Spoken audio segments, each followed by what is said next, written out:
Welcome to Phails. My name is Philip Jones, and today I'm joined by Nova Martin, poet, druidess, trans and queer rights activist, and philanthropist. You can wave to everybody, Nova. Hey there, folks. It's good to be here. I'm excited to be here. Yeah. Today, Phil fails at courage and authenticity. Yeah, I have a lot to say on that. Yeah. However, I may help you with that. Yeah. And I'm excited about it. There's a kind of a folks might not know you yourself are transsexual. Is that right? Yep.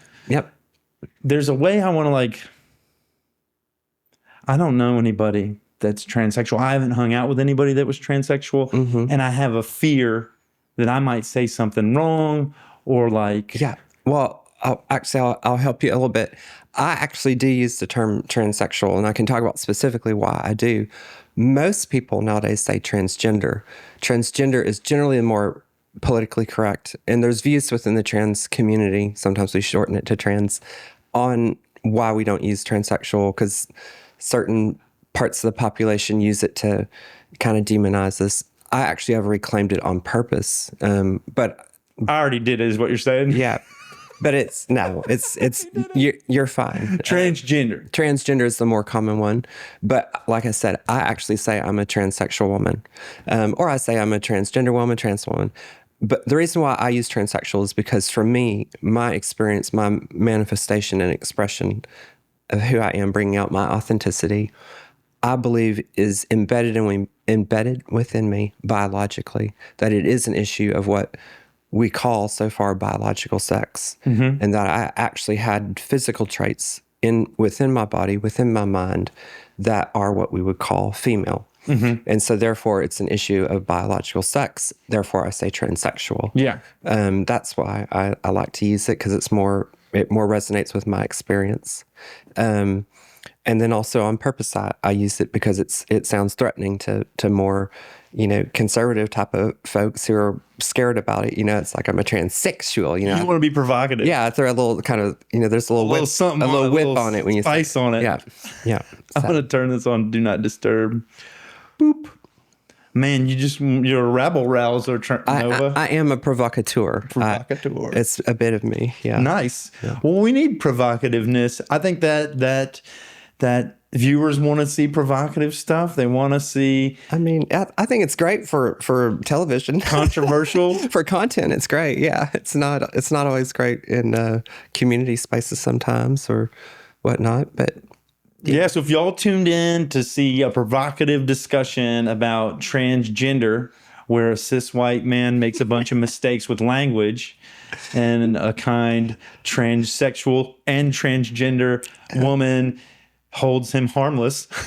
Or maybe we should just have you come down on me hard. That might be. No, I mean, I don't believe in doing that, really. Yeah. I mean, unless you said something grossly offensive, which I don't think you will. So. No, if I do it, it's like I'll be oblivious to it. That's what I'll stumble into it like a bear into a bear trap. That's what I imagine, and I got you. Yeah, no, I'll help you out. Yeah. All right, so we're gonna ask Phil Phails 5 questions, and these are about courage and authenticity. Are you ready? I am. That's not the first question. Oh, dang it. I thought I was going to get an easy one. It's a pre-question. Yeah, I was going to try and just get it taken. Yeah, I was like, we're done. Here's 5. The first question is, how would one fail at courage and authenticity? How would one fail at courage and authenticity? I would start with authenticity. I'd be more gentle on when we talk about courage. Authenticity, I think one fails at, a lot of it sits around kind of concealing, hiding, being somewhat aware, but not listening to it or not following it, and then not taking those steps. And that is the courage part. And I would be really, I don't know, I'm pausing a little bit because I'm really reflective on failure with courage. Because I almost view that anytime you put any amount of courage into something, it's a success. Now there's there's really just grab life, you know. I'm not going to use that metaphor, but just grab it and take it and run with it.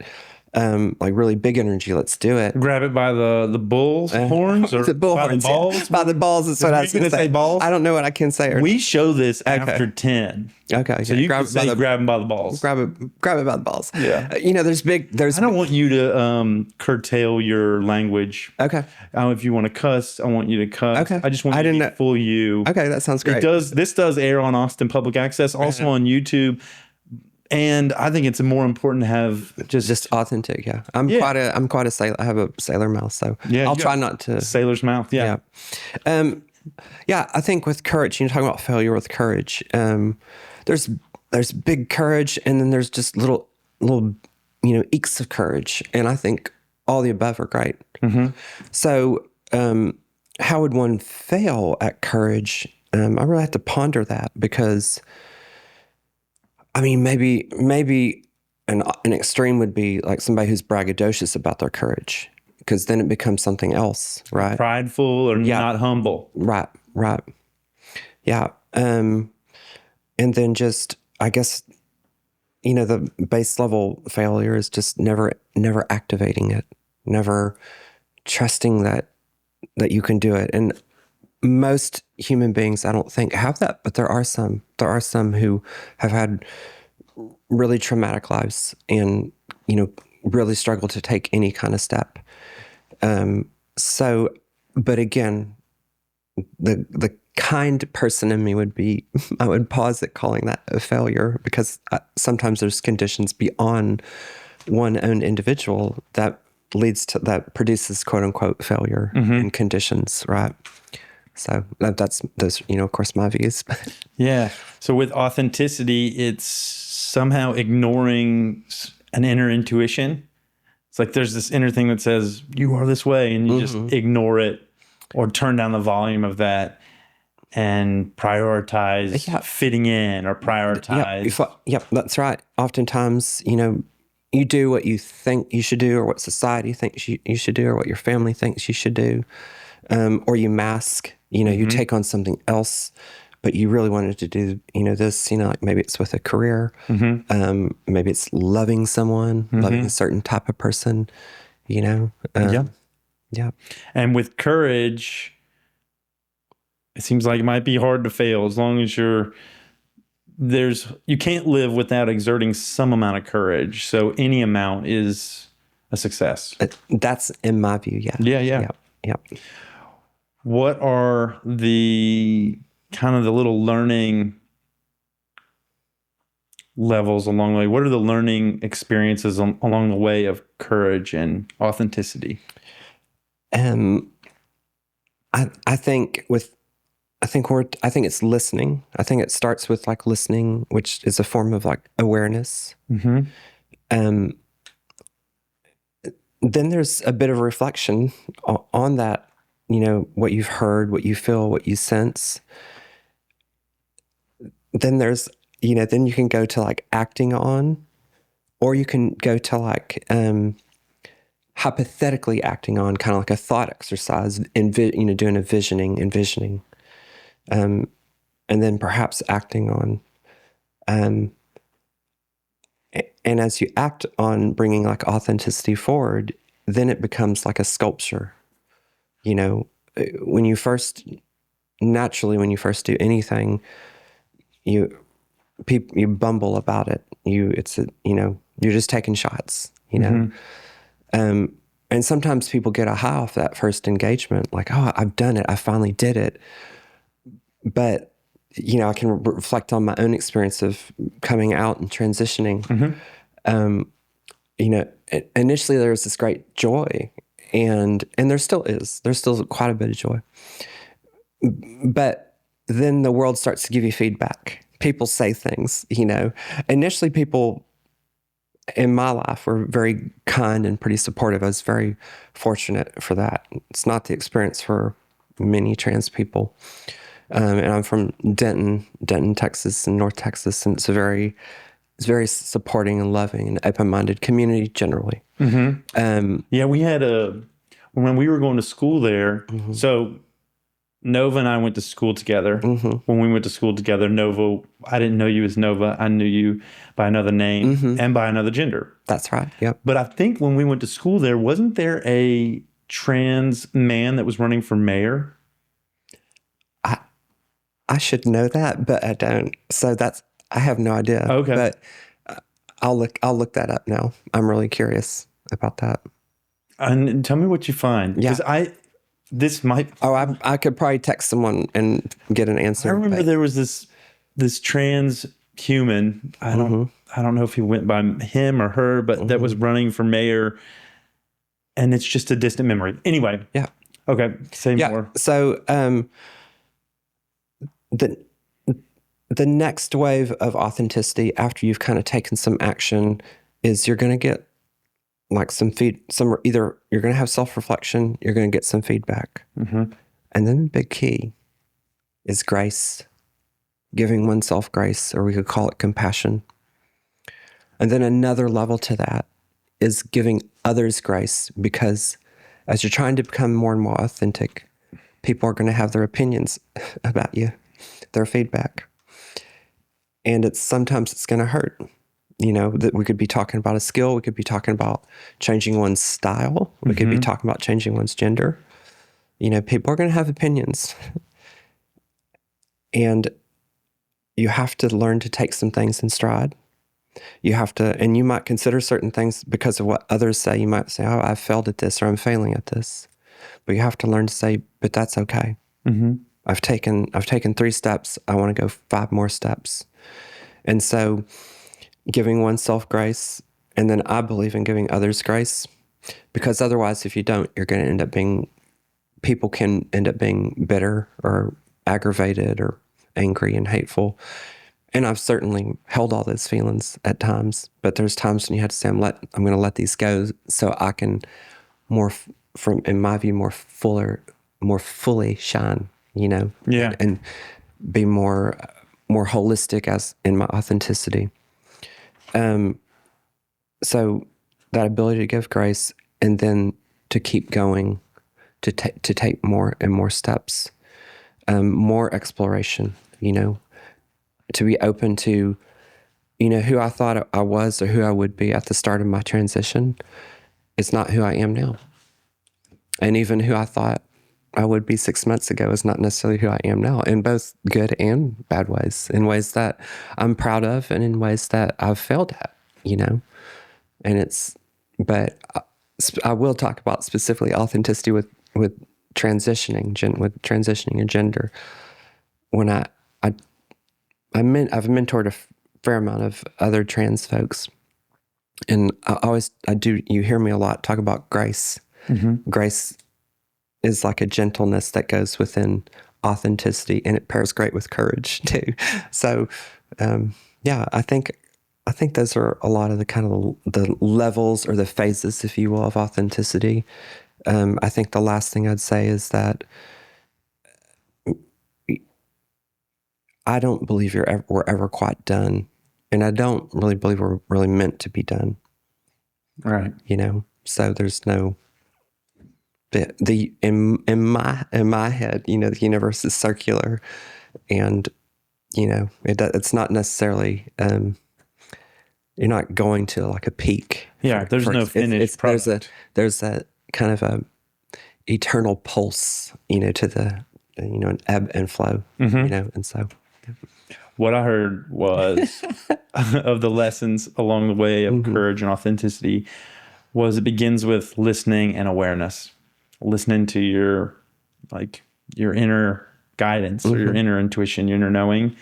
And then was reflecting on that, like spending some time with that voice, maybe turning up the volume of it and like having those inner dialogues. Then action, and that action could be visualization. It doesn't have to be, oh, now I'm out there in the world this way. It could be like, what would my life be like in the world that way? Yeah.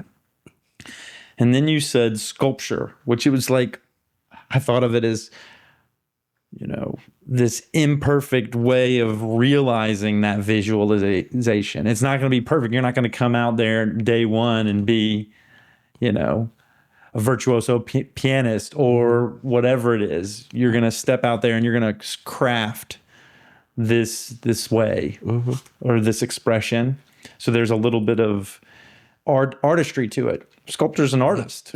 Yeah. And I think I said a little bit like also exploration. Yeah. You know, that makes your sculpture or your authenticity more multidimensional, you know? Yeah.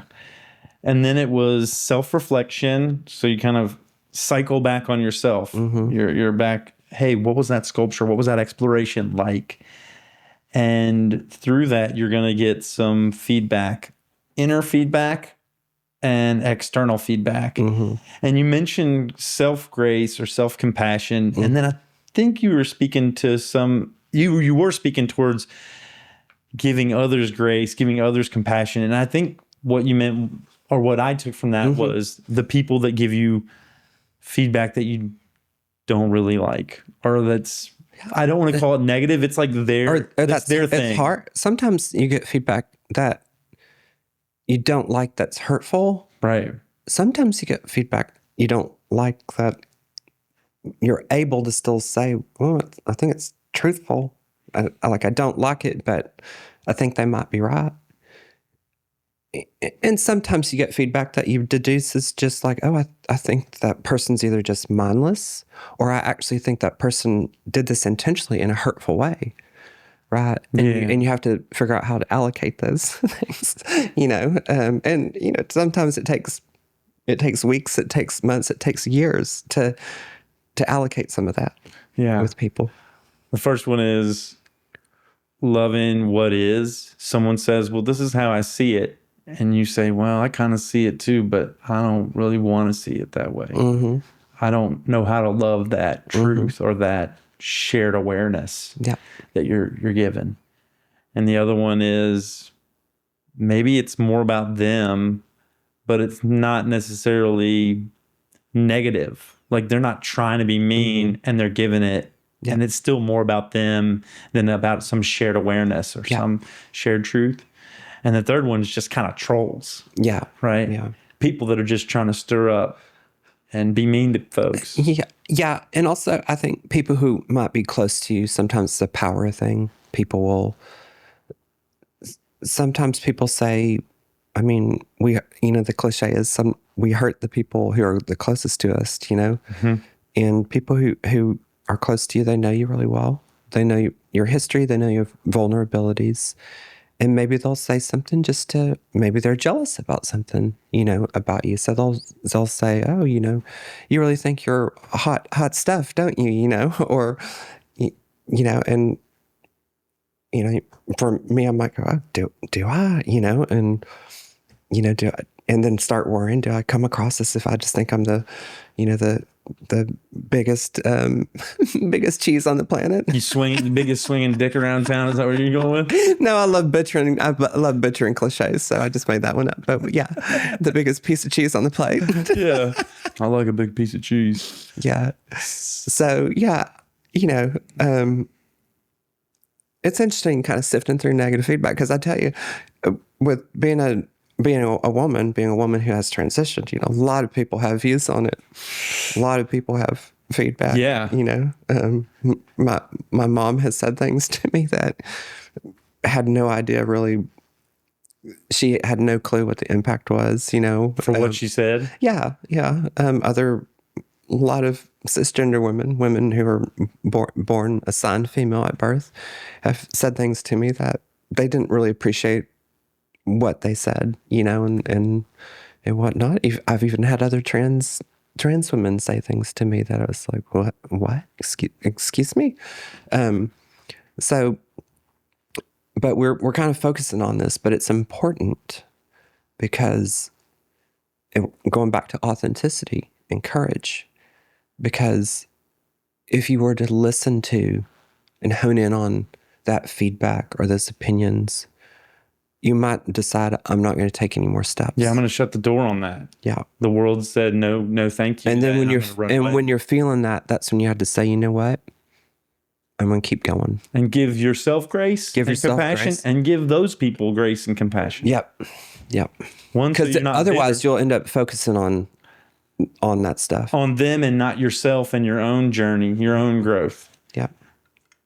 Man, it can be hard, I imagine. It can be hard to trust yourself and keep going in the face of negative feedback or like mean-spirited stuff. Or Yeah. And there's that Morrissey song, or is it a Smith song? We hate it when our friends become successful. You know that song?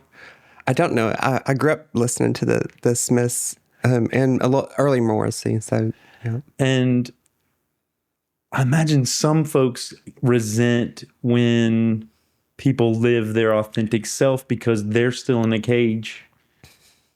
Yeah. And then it threatens that. Oh, I can't do that. Then they're met with a lot of, Yep. oh, that means I should do that. I'm not going to do that. Yeah. Well, I've been reflecting on some of what you're talking about here a lot lately. So I identify, I'm kind of in the middle of like modifying it, but I identify as like a gay woman, as we would call lesbian. Mm-hmm. But what I found in my experience that a fair amount of lesbians, while they might be kind and supportive to transgender women, they're not going to date trans women. And the elephant in the room oftentimes has to do with the genitals. You know, they're like, well, we're not quite into that, you know, that stuff. And that's The penis versus the vagina. Yeah. Yeah. And that's cool. That's cool. You know, I mean, I generally like the vagina, but I have a whole poem about, it's called Penis Pussy, and it's about trans women's penises, how they're like a special version of penis. Oh my God. But anyhow, it's actually a really great poem. Where was I going with that? Oh, so I've had to kind of face up to that, like a fair amount of gay women I'm just blank to them. I'm not an option, you know? And that has been like a hard truth. And it likely comes down to like genital preference, but then I think some other of them are kind of pissed off, like that I have a certain, like, I don't know, liberation in my expression of womanhood. Mm-hmm. And, you know, vice versa, to have compassion. And I'm not talking about all people here. I hope this doesn't come across as a broad generalization, but have compassion for that, like women, whether they're gay women or not, cisgender women have to deal with tons of bullshit by society. Their lives from the moment they're born, they're being served these expectations of gender. Mm-hmm. And I gradually, as a trans woman, I gradually see that and learn that myself. But there's certain things that I reach for that it is a liberation for me to express myself in a what we call feminine way or hyper feminine way. But for some women, they don't want that, you know, and they're tired of it, and they have every right, you know. It's not for me to decide, you know. They have every right to feel that way. But I'm trying to go back to the reason why I opened this door. But we were talking about. I've had to deal with like some comments and, you know, and being treated kind of invisible and whatnot. I would think. I would think lesbian women would be attracted to other women, like masculine, female. They would be attracted to a female energy, and they not necessarily the equipment. Right. Well, I mean, because theoretically they would use dildos and stuff, like sure, and they are. Watch some of their movies. Yeah.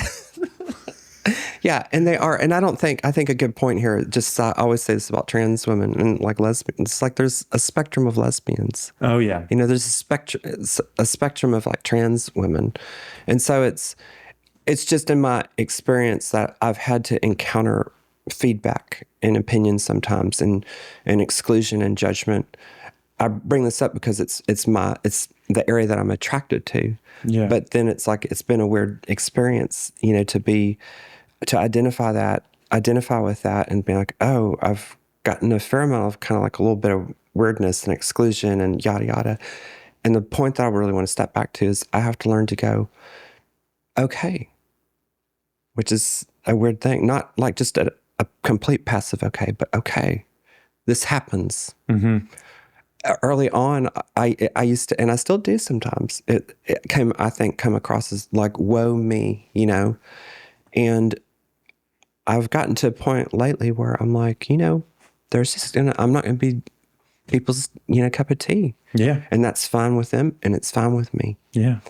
And that's hard to do. That's hard. It was hard to get to that point.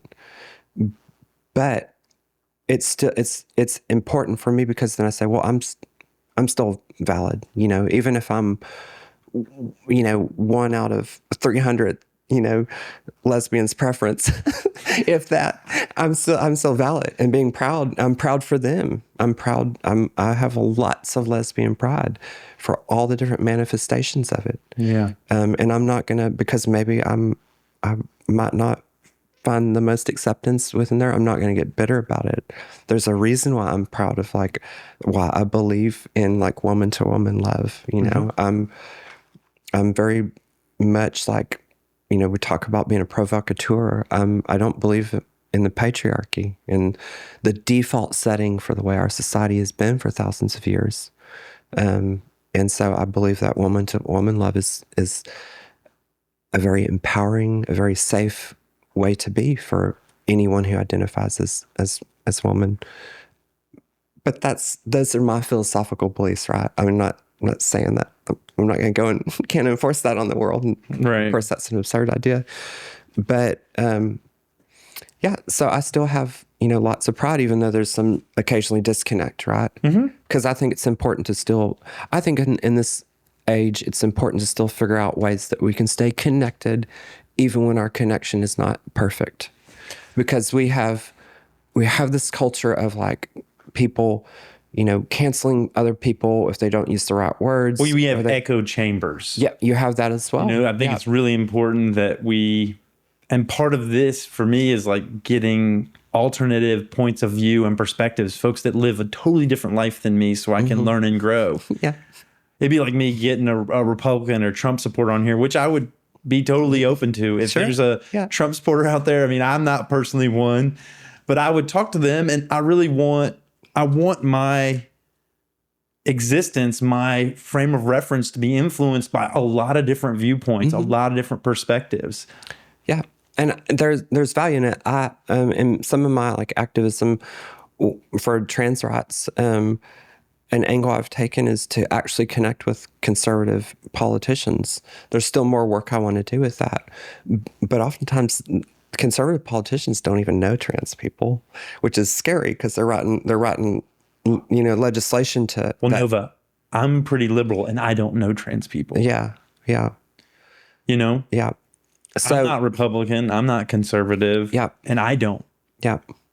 But I think it's important. I think it's powerful. And it takes courage to say, I'm going to go and talk to this quote unquote adversary. Or someone that's just so different from me. Yeah. And there's lots of benefit for oneself, for the other person, for society in general, for having those conversations. I remember being in the Texas Capitol, going to speak with, I think it's Senator Bob Hall, who is a pretty conservative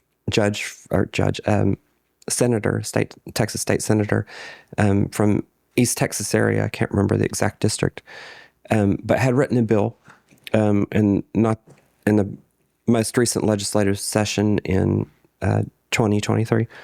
And it was a roundabout way through like insurance kind of mandates, to basically ban hormones for all trans Texans. Now, the bill didn't pass, thankfully, but I was real concerned about it. And I thought, you know what, I'm going to figure out who the author of this bill is. I'm going to go talk to him, you know? And I remember being in the Texas Capitol, and it was on a day, there was lots of activity, thankfully, by lots of activists in the Texas Capitol last summer. And so there were other people there, and they're like, what are you up to? Are you here for this? Da, da, da. And I was like, actually, I'm going to go talk to, and they looked at me like, what? Like, what are you doing? Why would you do that? You know, why would you go talk to this horrible person? And I was like, because they need to be talked to. Yeah. You know, we need to talk to people. Yeah. Yeah. And that conversation actually went went really well. You talked to him. Yeah. I went through his, like, just sent an email through his staff, and I had like a whole scheduled appointment, and it was in the Texas Capitol. Yeah. Went into his office and initially had 15 minutes. That's what I asked for. We talked for almost an hour, and it was a great conversation. Now, Yeah. I'm not going to talk about all the, everything that was covered, but there was and I kept it in my head, keep a tone of respect, because that's important to me. It's important to build rapport. And I charmed them with my little Texas, cutie character, but, and brought out some of my mom's, like, East Texas. My mom's from Texarkana, and, played some of that up. I knew what I was doing, but had an educational, type of conversation with he and, like, two of his staffers. I imagine that's not what folks do anymore very often, that this generation. My grandmother, she would write her senators and her Congress people. She would write them letters, and she would call them, and she would leave messages and talk to them. Yeah, lots of people do that. Lots of people do. They really do.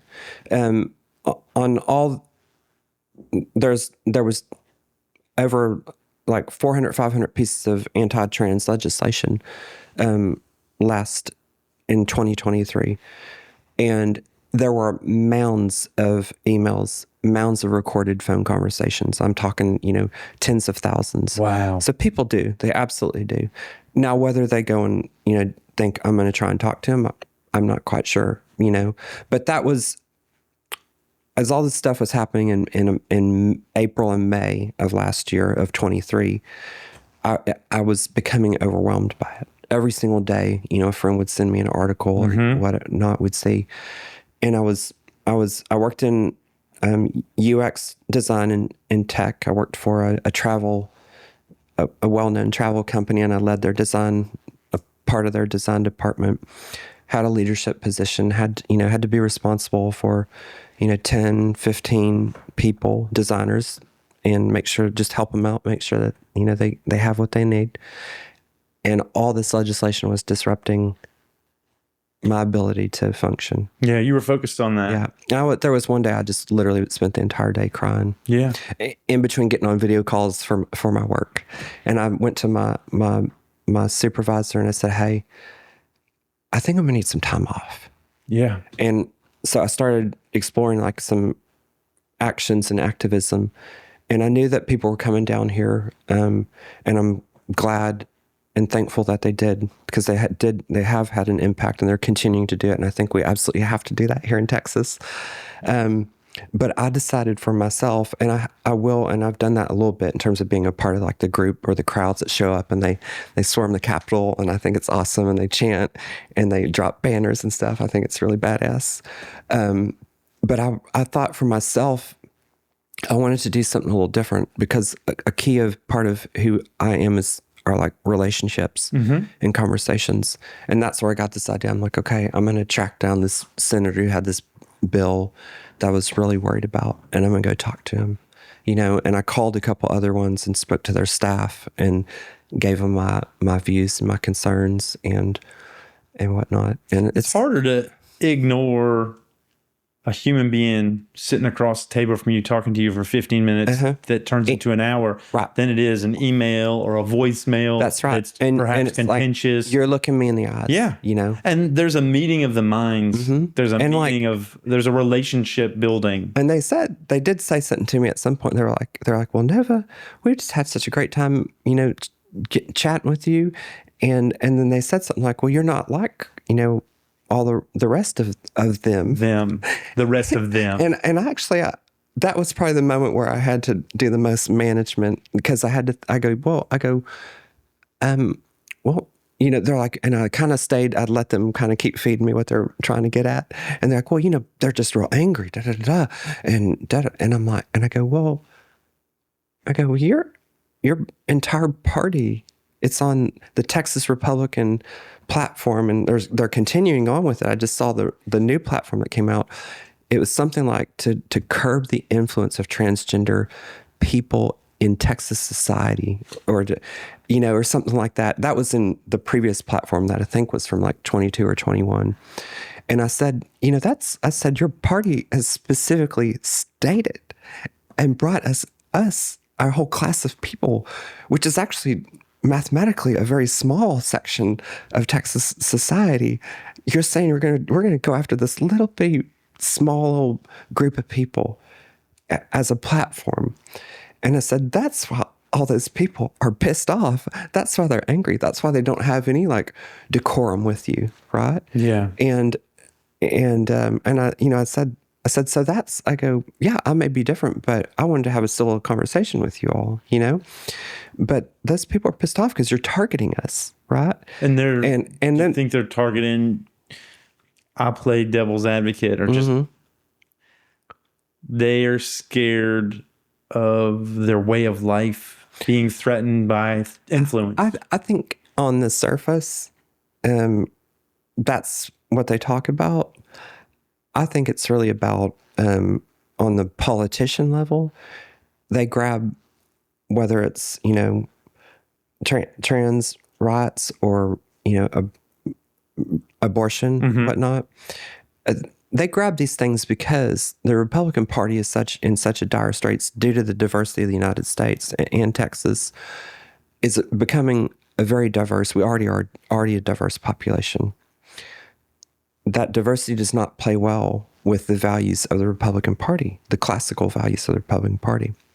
Instead of investing in reforming their party, they have been spending time making sure that they pick topics that get the most rabid elements of their party to show up at the polls. To stoke their base. That's right.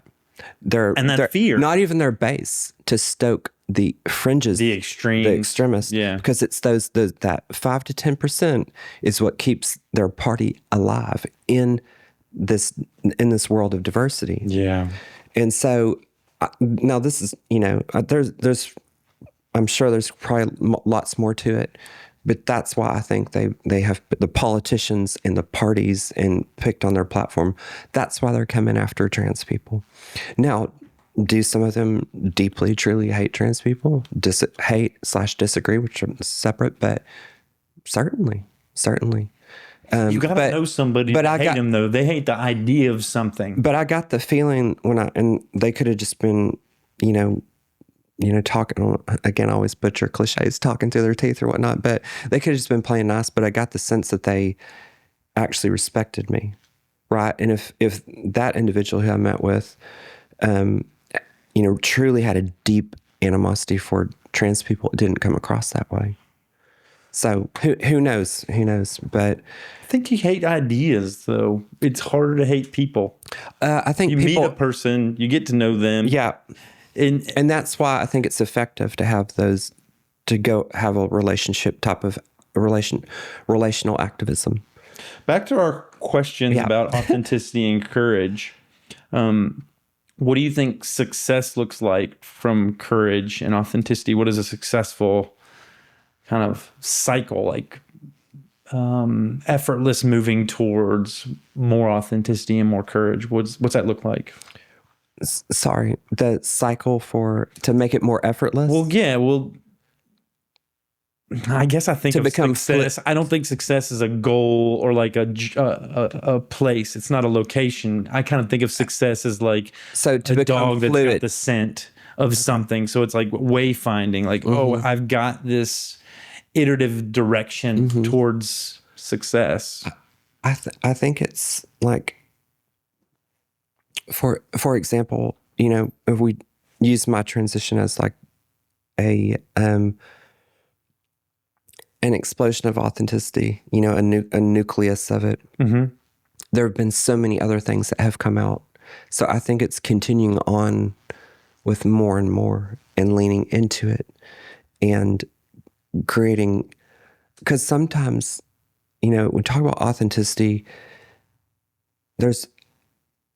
I'm not sure if I'm right or wrong here, but there's often a main theme that's being held back in someone's life or someone's identity, or where a big pressure is sitting. It could be with career. It could be learning a new skill. It could be an athlete who's trying to switch to a different sport. Once you get that movement on that like main theme, it takes courage, ironically, to do that, but it also produces more courage, I think.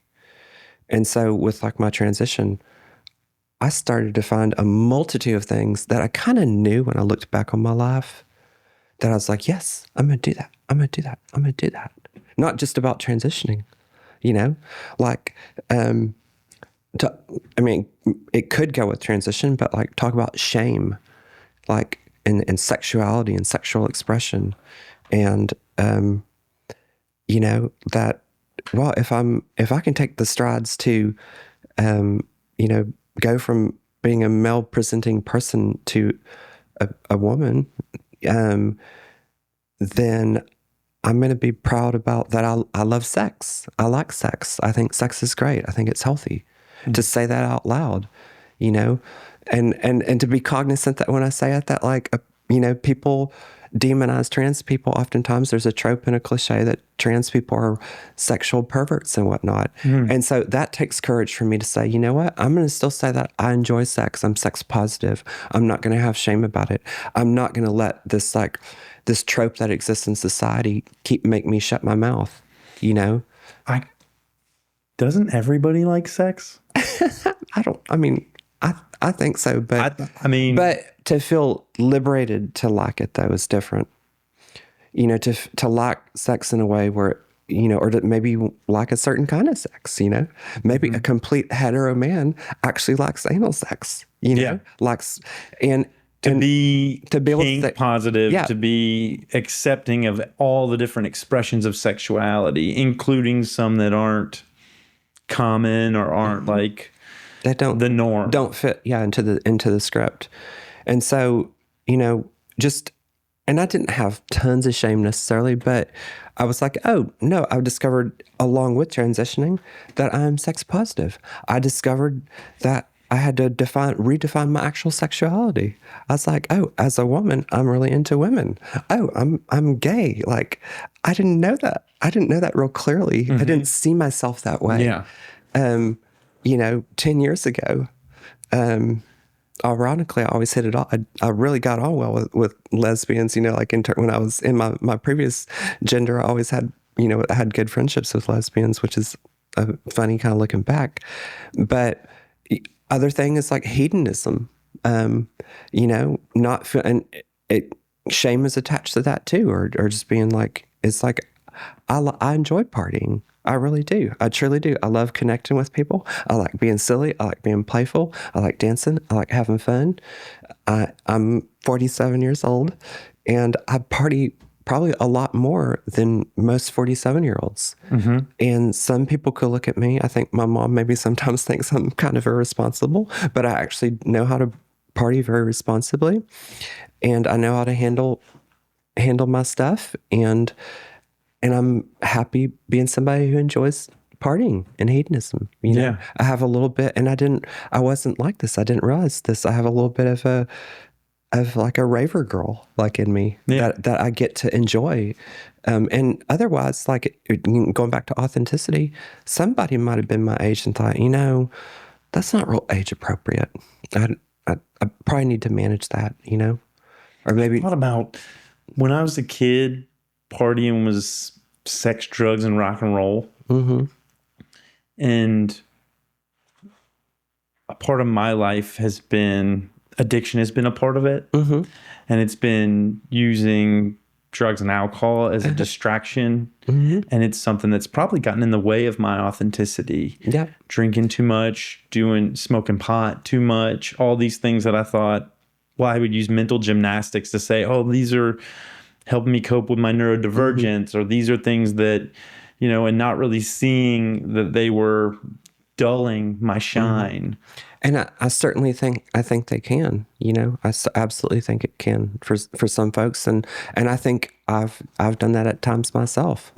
I'm self-aware that sometimes I skirt between just enjoying a party and sometimes just coping, you know, masking something. Right. And so, yeah, definitely. I think, oftentimes these things can go one way within oneself, and also, you know, a different way within oneself, and also then differently across other people. Yeah. You know, Partying is kind of like this big word, but when I break it down to its inner components, like there's not a lot wrong. You can see like dancing.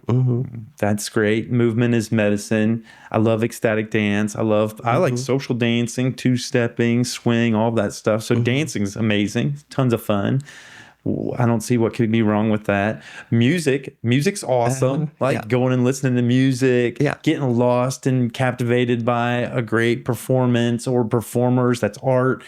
You know, socializing, community, people together, celebrating, like partying. When you really break it down, I think in growing up, for me, there was often this, like I said, sex, drugs, and rock and roll that gave it this more grimy or this more like bad kid image. Right. And I don't think that has to be there. That's right. And if partying is wholly oriented around, like, you know, drugs, for example, then it's just lame. Then it's, I mean, in my opinion, don't want to make anyone feel guilty or shame for however they want to do it. But then it's just like, oh, well, that's just all we're doing. You know, we're just focused on getting high. But it's like, no, I don't want to just do that. I want to be entertained. I want to have great conversation. I want to learn about something.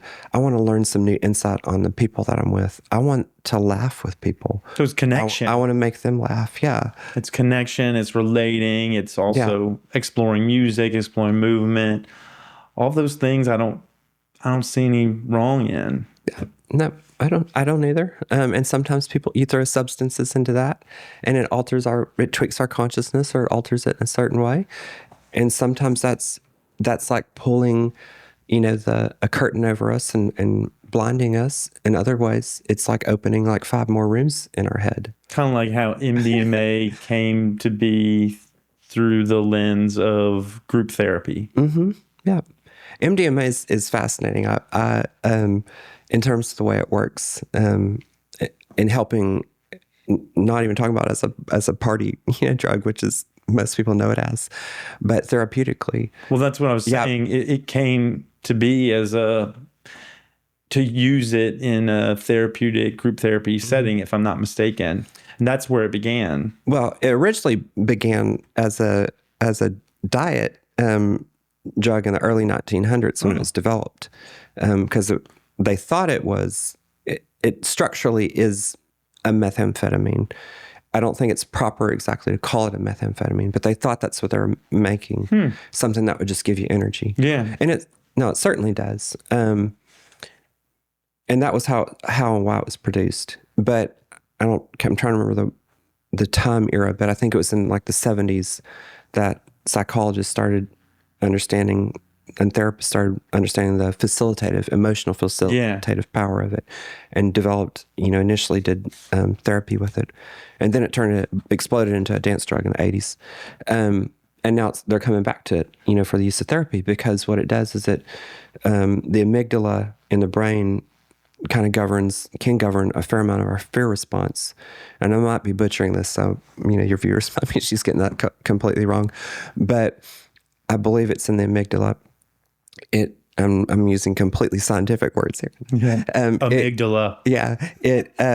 It kind of chills out that response to that fear response. And so what it does is it helps release, like, retrain trauma. Because you can recontextualize the experience in a safe environment where you're not, because your brain, that area of your brain is not reacting or overreacting as you're going through. So therefore, we talk about courage. Actually, it kind of gives you a little bit of courage to reapproach. You know, for example, you know, a soldier who might have PTSD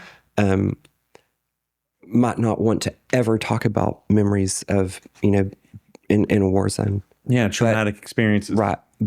And keeps it bottled up. But on MDMA, they might be able to approach it and talk about it. Right. And I think that's phenomenal. I think that's a really good and beautiful thing. Yeah, I support any way we can start to work with, address traumatic experiences. Yeah. I did a ketamine assisted psychotherapy because I've experienced I've done I've done the same. Yeah, I was raised in a really traumatic. I had a really traumatic childhood. A lot of abuse, a lot of neglect, a lot of it just was not good. Yeah. And so I've used a lot of different frameworks, a lot of different practices to reflect on that and to kind of restructure my brain. And ketamine assisted psychotherapy was one of them. Yeah. And I've also stumbled into a lot of other psychedelic, as a hobbyist. Right. But also some with a lot of intentionality, some of them, and others with a lot of fun and excitement and recreational exuberance. Yep.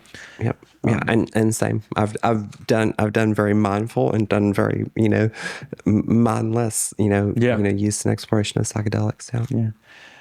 Question 4: what has been the benefits for you of stepping into a more authentic expression, a more courageous lifestyle? I mean, I'm not sure where to start and where to end on that question. My life is much more full. I feel like I was a pretty good, decent person before, and I had friends, a decent amount of friends, but I have many fold more friends now, like hundreds and hundreds of friends. And I'm not trying to say that like it's some, I'm not in some competition to gather friends or anything, but just that like really what that's about is my ability to connect, when people see that you're like just out there, just like showing yourself, being yourself, people want to come talk to you, or you end up inspiring people, and, or people to see that you're buzzing. I will have people like come up to me sometimes. I'll just be hanging out, just have walked into a bar having a drink by myself or something, and or be in a store or something, and people will say that I have like a shine in my eye or something. Like I've had people tell me that it looks like you have jewels in your eyes. You have what? Jewels in my eyes. Jewels. Because there's like, just, I don't know. It's like, because I'm happy that I said, you know what? I'm tired of this bullshit, living a certain way. I'm going to live as my real self. So I know like many more people, life is more connective. I always say about my transition is that I went from living in black and white to like Technicolor, so I think that so many more connections, so much more, like I said, or touched on earlier, one transition, a gender transition, then there's other transitions, it's like I delved even more into my poetry. My poetry became, like up to the point that I'd transitioned, I'd probably written about 5,000 poems in my life. At this point, in the past like 2 or 3 years, I've added 5,000 more poems, like I don't stop. I can't stop, and I won't stop. No, sorry. But like I wrote tons of poetry before. I write even more now. And it's even weirder. It's even fun. It's even like, and some of the stuff I wrote really early on was really like fun, weird stuff.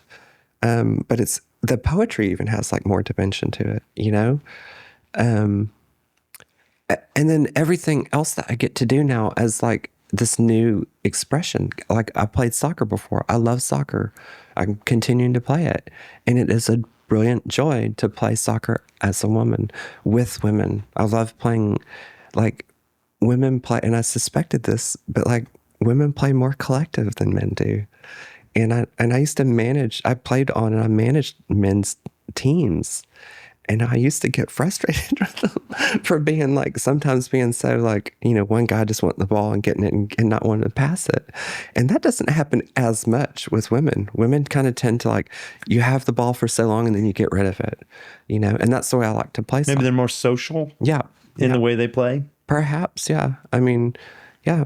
And I don't know if that's, something that's inherent, if it's an estrogen thing, if it's a cultural thing, who knows? But so like, that is even a new founded joy of something that existed previously. So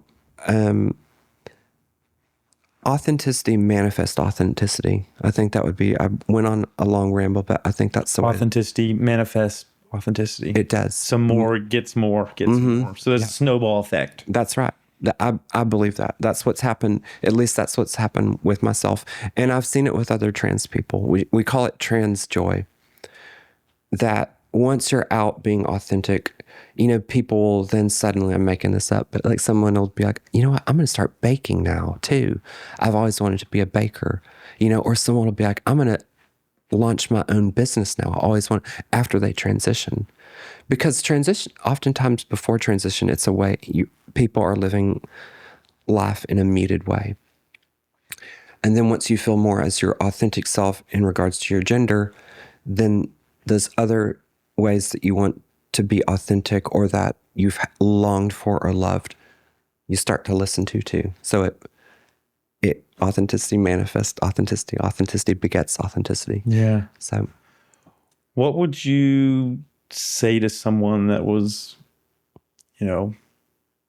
needing courage or had some transformation that was at the tip of their tongue, but they didn't know how to find it or didn't know how to have that courage? Or how would you mentor them? Yeah.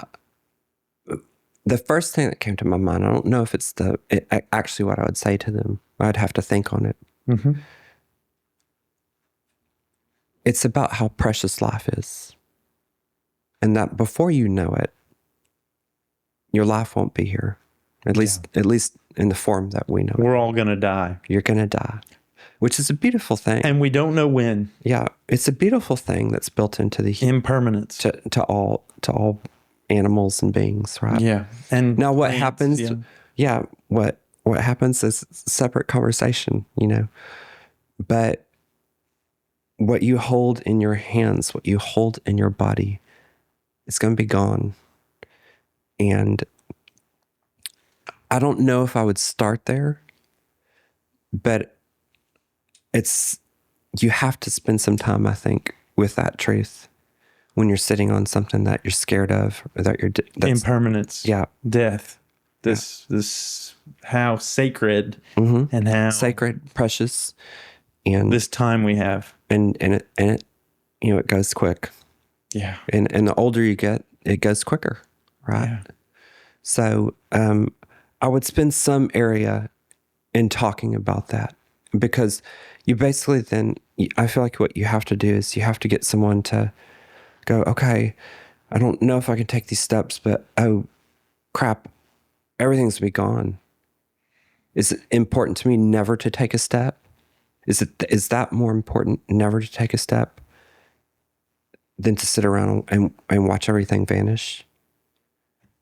I would probably engage in some manner like that. I'm trying to think on another approach, I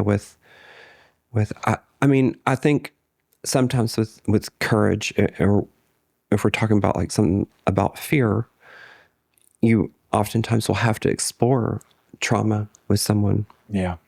And so, not that I'm necessarily certified, for being the best to do that on any given topic with any given human being, but sometimes you might have to spend space with someone, or hold space with them as they reveal where their hesitation, why their fear is coming from. So you have to, as a mentor, you have to have that calmness and that humility to listen to, and to listen in a way that doesn't cast consternation, that doesn't cast, parental type of, judgment on some radical acceptance, some unconditional positive regard. Yep. So, and I have found I have a lot of people who open up to me. I don't know if it's because they say, people get to know me, they know I'm trans, but people will spill their hearts to me, and that is always like a very sacred thing with me. When someone is sharing, like,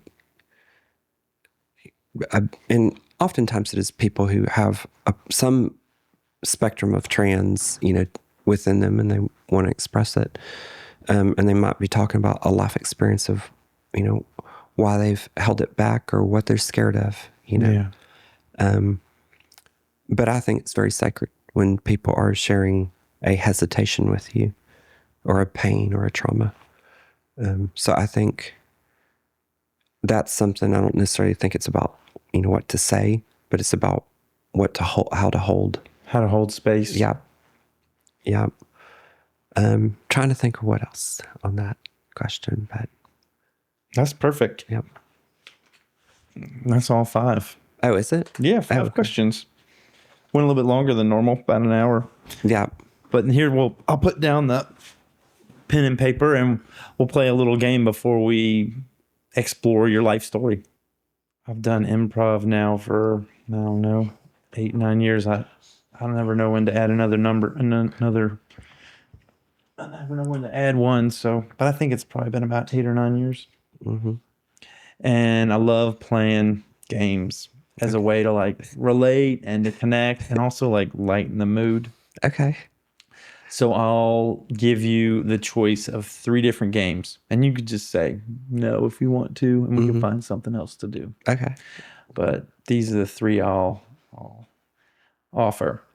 One is called Meerkat, and I can explain them too. That'd be helpful. Okay. One is called Soundball, and one is called 1, 2, 3. Okay. Can you do a brief? You want me to explain them? A brief 1 or 2 line explanation of each. Yeah. Meerkat is we're mirrors. Like you'd be mirror for me, and at some point, without talking, you would take the reins, and then I would change into being a mirror for you. Okay. Meerkat. Okay. Soundball is I have a sound and I send it to you. It is a sound and a gesture, and you, in order to receive that, you mimic. You make the same sound and you make the same gesture to receive it. And then you make your own sound and gesture and you send it back. And we send sounds back and forth. Okay. And 1, 2, 3 is kind of a memory game. It's the one that it's kind of hard. But like you just say 1, 2, 3, and then either one of us can change one of those placeholders to something else. Like banana. And now every time instead of 1, now 1 is banana. 2, 3, banana, 2, 3, and each one of those can change until all 3 of them change, and then they can change again, and it's just like this like memory kind of like Okay. Let's do. Is it Meerkat or Meerkat? It's Meerkat. Meerkat. Okay, yeah. Let's do that. But Meerkat sounds cool too. Yeah. Okay. All right, you ready? Mm-hmm. Okay. So we're mirroring each other, is that right? You're mirroring me. Okay. Until like maybe you do something or take the reins, and I would like.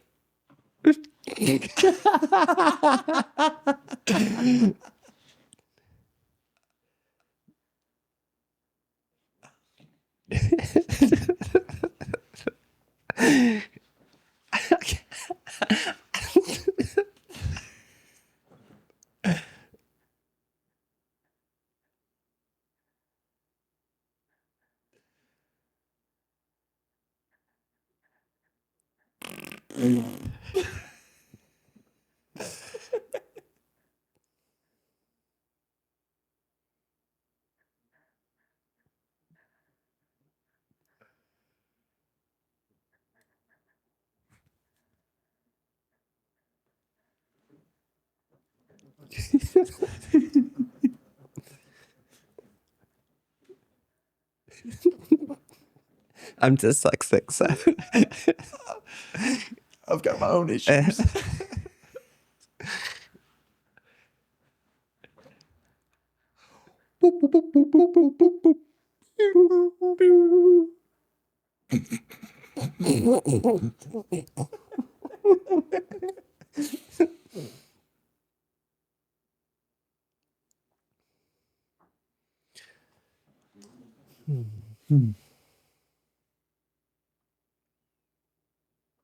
Well, I think so. Good job. Are we still doing it? No, we can't. Is that going to be on the show? Yeah, sure. Are you serious? Why not? I think good Lord. I want to normalize adults having fun and play Yeah. and being silly. I think it's wonderful. All right. You can watch me playing these games with a father, Father Bill Wigmore. Oh yeah, nice. With everybody who comes and sits in that chair plays some games with me. I didn't do a deep dive on the content, but I saw a little bit of. Yeah, I play these games with everybody. Yeah. I like them.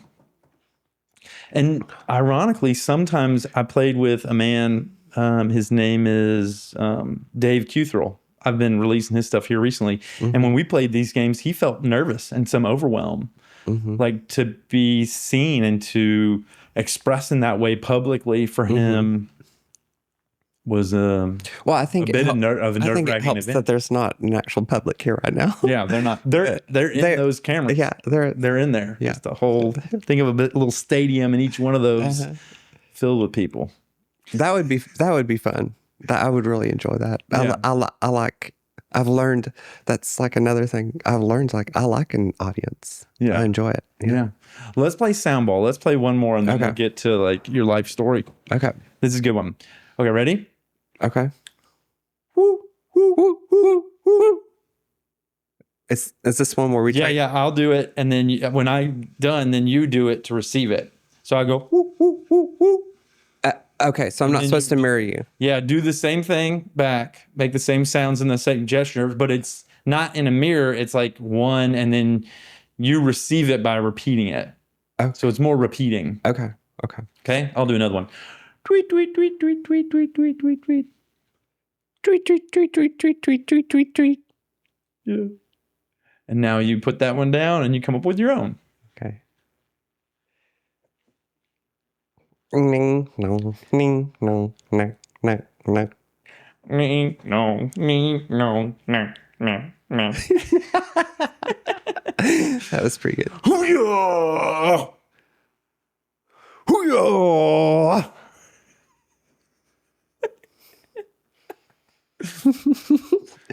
Dasha do, dasha do, dasha da. Dasha do, dasha do, dasha da. Okay. Oh, go, go, go, go. Oh, go, go, go, go.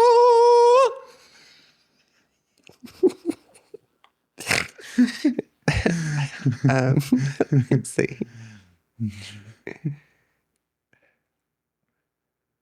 La la la la la la dee Lolay, lolay, lolay.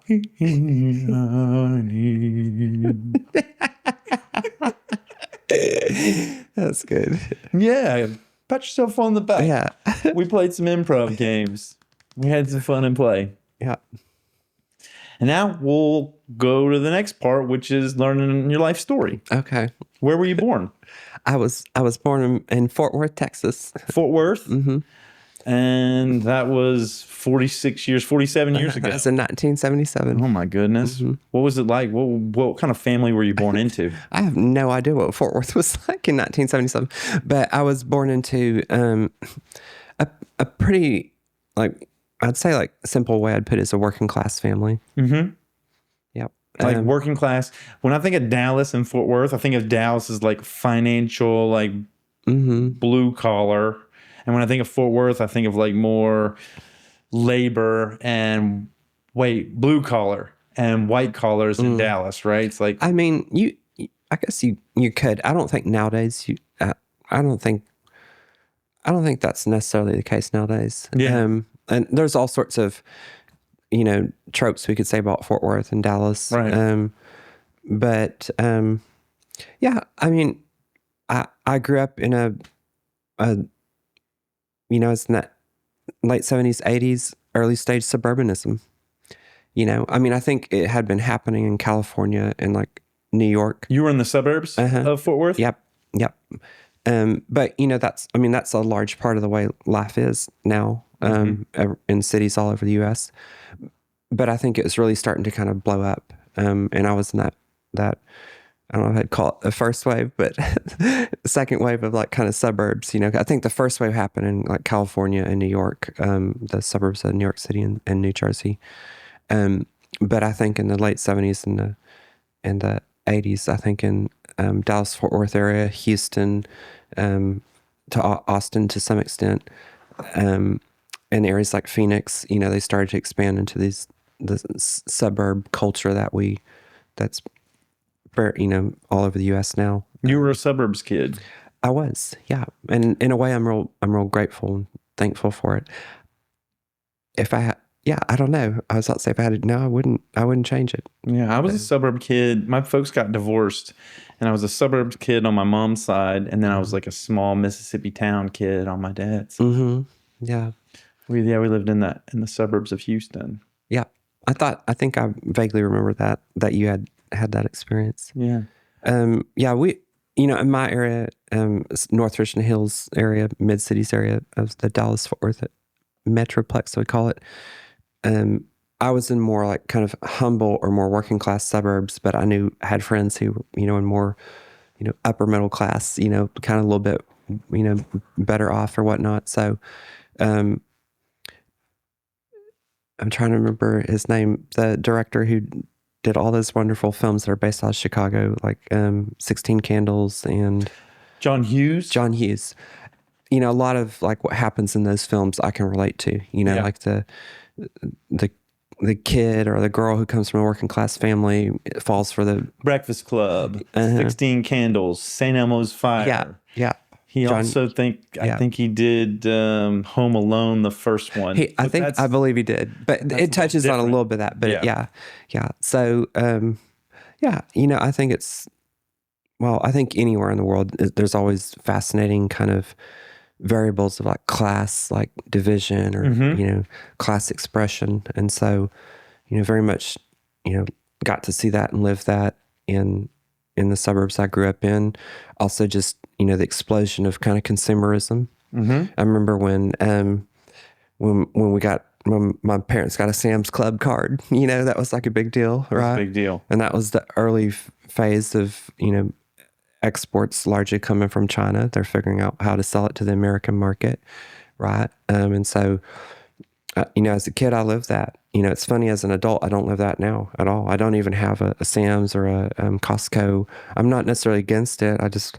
I don't know. I went and did that with my mom when I was like, 10 years old. And I did that too. Yeah. And I don't really, actually now when I go with friends, it's fascinating. It's like a field trip for me, but I just go to a market or, a grocery store to get my stuff, What kind of work did your folks do? My father worked for UPS for his entire career, pretty much, which is kind of rare. He started out as a delivery driver, and very rare actually.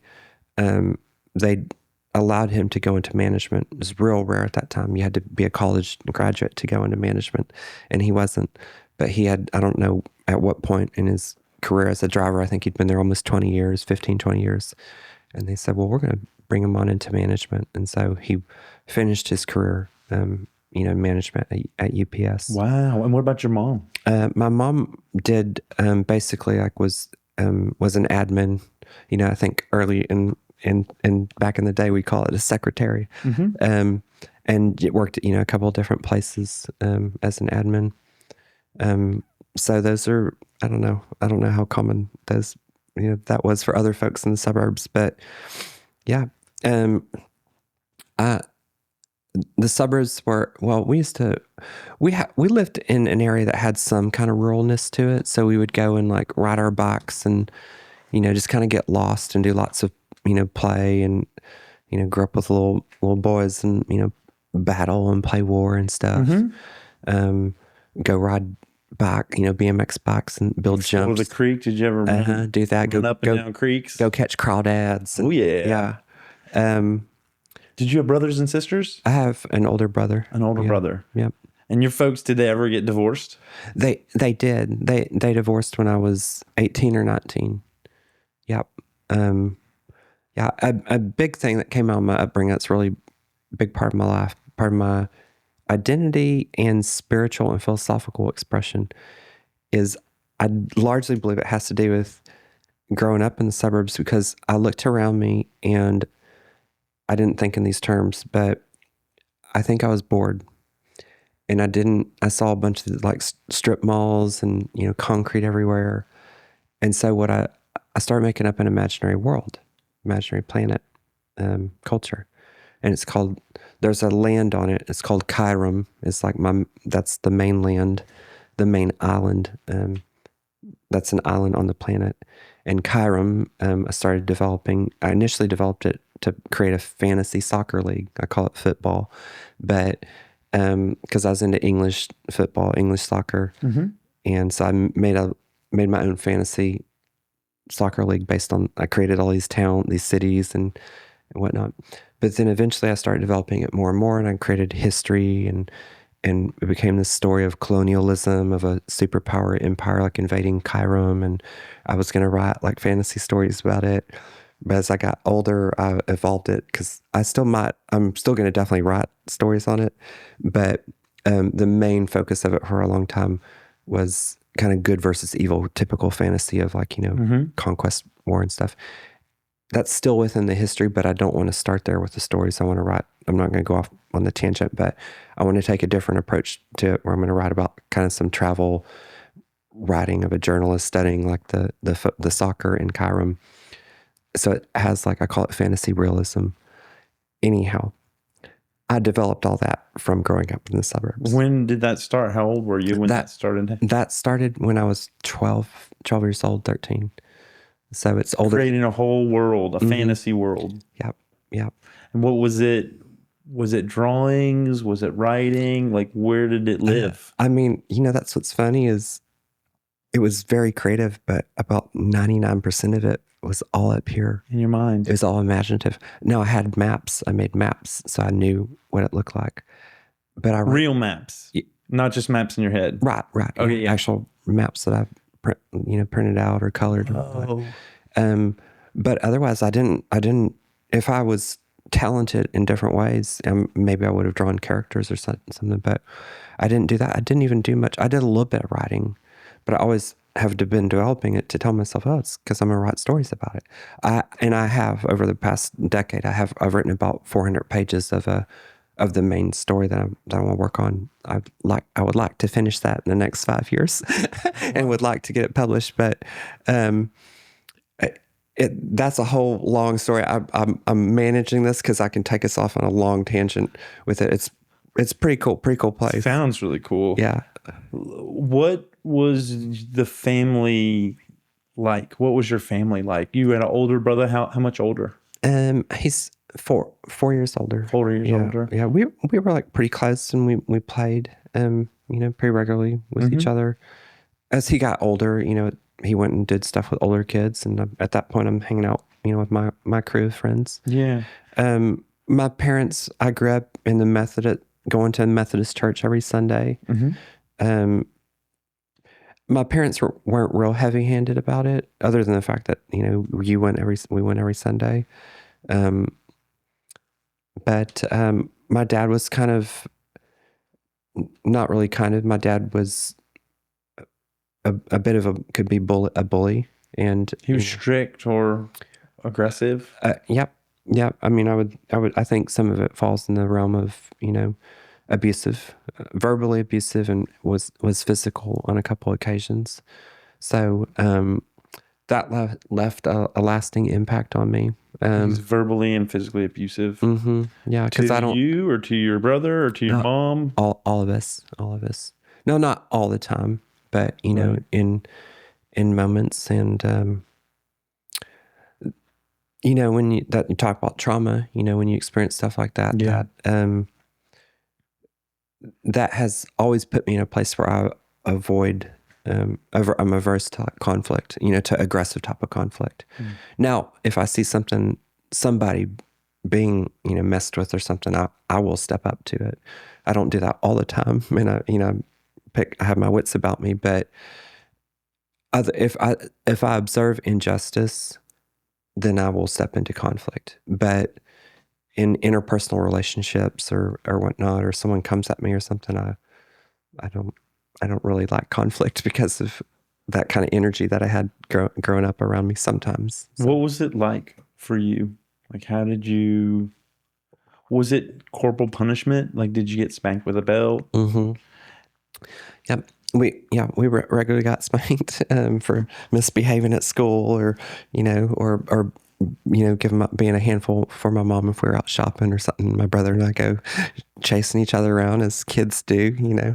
Got spanked for being kids. Yeah. So, and it's also benefited me because I appreciate kids and children, and I'm not an actual parent, but I've had moments in my life where I've parented, partners' kids, and I remember the grace that I didn't get. I remember the lack of patience, and so I kind of have like endless patience with kids, and I'm able to philosophically very quickly go, oh well, that's a kid being a kid, Yeah. And I didn't, like I said, I didn't get that.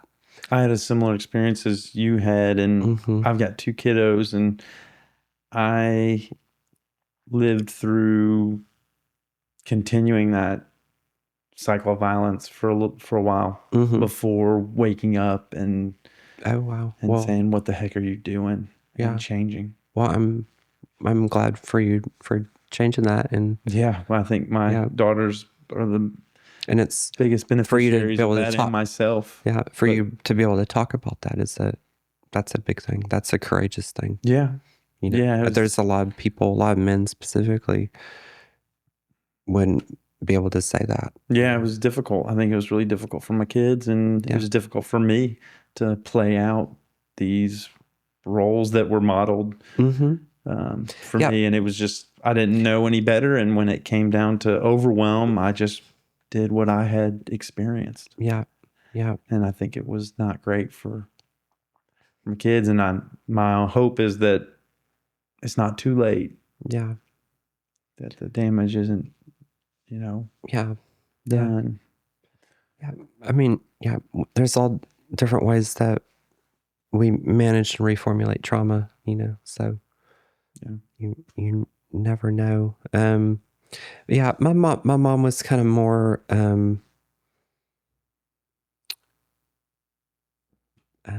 like, I don't know, I would say the word that comes to mind is like, I pause on it because she's not like now when I see her and experience her, but it seemed growing up that she was more kind of passive.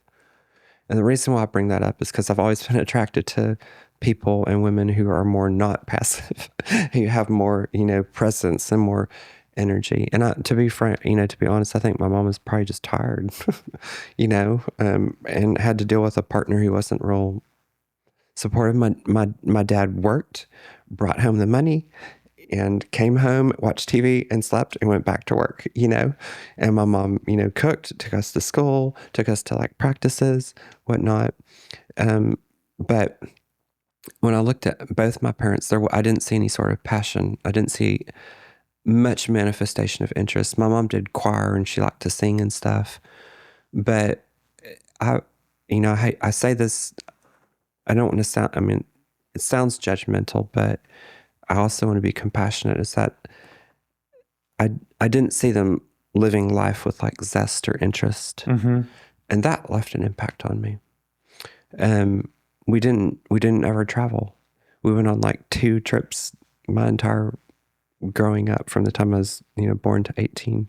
And they were fairly like modest trips. I think we went to the Ozarks, and we went to the Port Aransas, and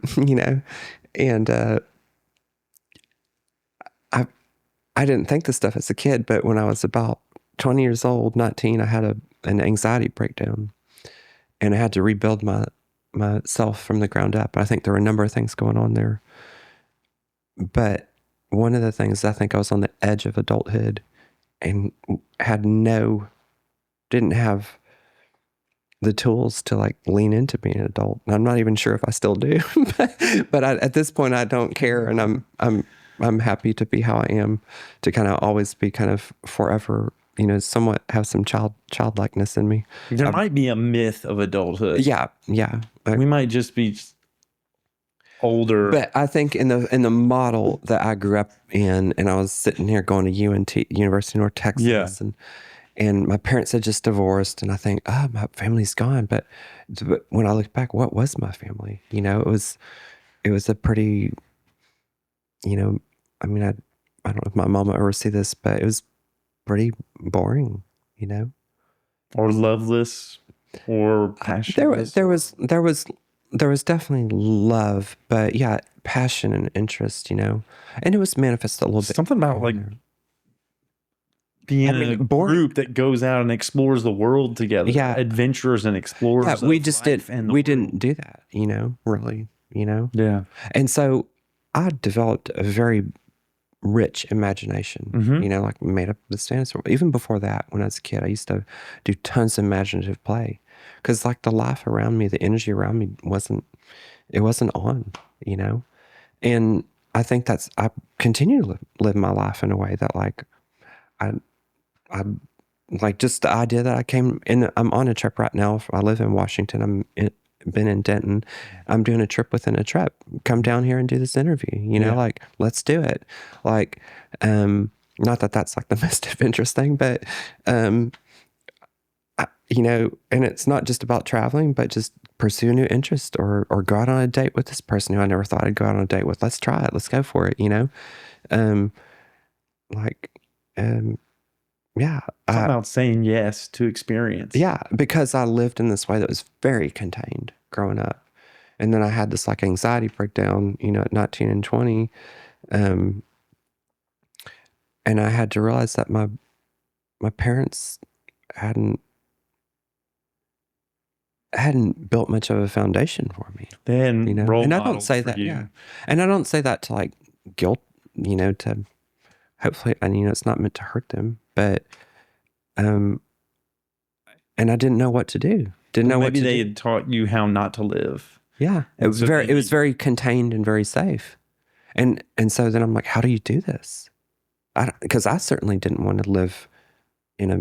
I mean, no disrespect to folks, but I didn't want to live in a. We can give a blanket disclaimer right now that all the words we're saying aren't directed or designed to hurt anybody. Yeah, but they're our authentic experience, and there are words, and we give everybody grace. We give them compassion. They did the best that they could with what they had, and everyone's constantly still working. We're always working. And this is your experience. But I didn't want to go and like live in a you house, don't want to live that way. Suburbs, and gender resistance comes into this too. And I realized I've reflected, and I thought part of my I call it a breakdown, and that's probably not the most politically correct thing to say, but I was brought to my knees. I could barely live. When was that? I was 20 years old. I was actually living it's probably about a year or two before your generation showed up. Yeah, in Denton, Texas. I was living in Bruce Hall actually when it happened. I lived in Bruce Hall. Shout out to Bruce Hall. Yeah, Bruce Hall. Yeah, let's go. The best dorm at UNT. I agree. That was a good They still say that apparently. Good dorm. Yeah, there was some cool motherfuckers who lived there too. That's right. And we were there at a good time. But yeah, I suspect that part of it too was, I know I didn't ever think this even. I went and got pretty good therapy the first time for it. I had a relapse about a year or two afterwards, but I suspect there was I was like, I don't want to go and be a man. Now, I never thought that, but I think that was part of it. When you were a child, did you have any like indicators or any kind of? I did. There's a couple that come to mind. I was not, and I think I started to say this in the conversation earlier. I didn't finish the thought. Being transgender is manifested across people in all different ways. There's no one way that people are trans. It's important for people to really take that in and think about it. Because there's this perception that a trans person, there's a cliche of, and it's valid, it exists, but that like there's children who are 3 years old and they know, a little boy who born and identified as a little boy, and they're like, no, I'm a girl. That happens. It certainly happens, but it doesn't happen with a fair amount of other trans people. I was not like that, but I used to, when I would go to like a friend's house, like a girl, and they'd have like Barbie and stuff. Like I just would I'd love to play with it. Like I loved it. Play with dolls. And I remember my mom, and not that like necessarily defines gender either. Like boys can play with dolls, you know. But in the tension of where the society was at the time, you know, I was like ah. And I remember my mom walking in one time and being like, what are you doing? You know, kind of, she didn't like hardcore shame me, but she's kind of like, huh. The very earliest memory I have was my grandmother. Hold on 1 second. Yeah. Boys play with dolls. They certainly do. I grew up playing with dolls. Yeah. I mean, I didn't call them Barbie. I called them G.I. Joe. I called them Star Wars. They were more masculine. Like, but I played with dolls. Absolutely. I mean, playing with dolls is just like fantasizing with figurines. That's and I true. guess what you're saying is the world you were playing within was a more feminine world because it was Barbies, not G.I. Joes. Right. And it was like, you don't do that. Now you don't play in a feminine environment, in Texas environment. In Texas in 1982. I say don't do. You play your GI Joes, okay? You do you do your Thundercats. That's right. Yeah. You do your. You don't play with strawberry shortcake. I remember grabbing girls like strawberry shortcake dolls and because it had like a little scent to it. I don't identify as trans or gay or anything. I think I'm a cis hetero. White dude. But when I was growing up, I thought that Easy Bake Oven was kind of magic. Yeah. I don't know if I was just into sweets. Yeah. Probably was, but I was like, it's pretty cool. You can like put kit. You put, I can't remember how it worked, but you put something in it. And then you pull brownies out. It's like, what? Let me get this magical brownie box. It's funny and it's stupid that like that was it was generally in our time it was a girl's toy. It was a girl's toy. Like that's like everybody likes brownies. Talk about like gender tropes, you know, of like that. Gender roles. Yeah. Men blow up stuff with snake eyes. Go to war. Yeah. But I remember an early memory I had was my grandmother. I was staying with her in the summer, and it was just she and I for like a week, and I would sleep with her in her bed, and she had come out wearing this gorgeous white gown, looked almost angelic, and my grandmother was quite a bit older than me. Like she was probably, when I was a little child, she was in her 70s, which to me, looked like an old person, and she comes out and she just has this beautiful white gown on. And I just remember looking at her like mesmerized. I wanted it. And the gown. Yeah. And she's like, what are you doing? I remember she saw me see it. She's like, what are you doing? And she would like talk sweet to me. I was like, Grandma, you look so beautiful. I was like, can I touch you? And she's like, sure. And she got in bed and I just wanted to cuddle up because it's like the soft, like satin gown. I just wanted to touch it and it felt so good. And I wanted to be in it, not like in, some sort of like sexual way, but just like that. Whatever that energy was, I was. You wanted to be in that dress. Yeah. You wanted to be in that energy. Yeah. And I'm kind of made the joke a couple times. I've told this story in public spaces before. I almost feel like the feminine's something in my soul just jumped out, in that moment. And I was like 2.5 years old. So I remember that I had some experiences. Some trans women, often have like some kind of pattern of like having dressed, played in women's clothing behind the scene, like secretly.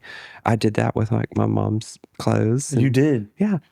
When your mom wasn't there, when my mom wasn't there, yeah. And she knows this. I've told her, this stuff. And so she didn't know at the time, but and so I knew, by the time I was like, 14 or 15, I knew something was. No, we didn't have so much language in our culture back then, to orient it. But yeah, I knew. And I had like a tryst with a high school friend, a male, where I would be like I would be feminine presenting and he'd be like the quote unquote, man. And I remember coming out of like high school and I used to think, oh God, that would be so awesome to like live as a woman and to like be able to live with him. And And you know, and so long answer to your question, but yeah, there were more than just that, but there were many, like, Yeah, I heard sons. playing with dolls, like female oriented dolls in like this feminine world. I heard being just infatuated by beautiful feminine clothing, and then also playing dress up with your mom's clothes and loving putting on all that feminine stuff, and then also having an experience where you were the feminine oriented person in the relationship. Yep. And that being really powerful for you. Yep.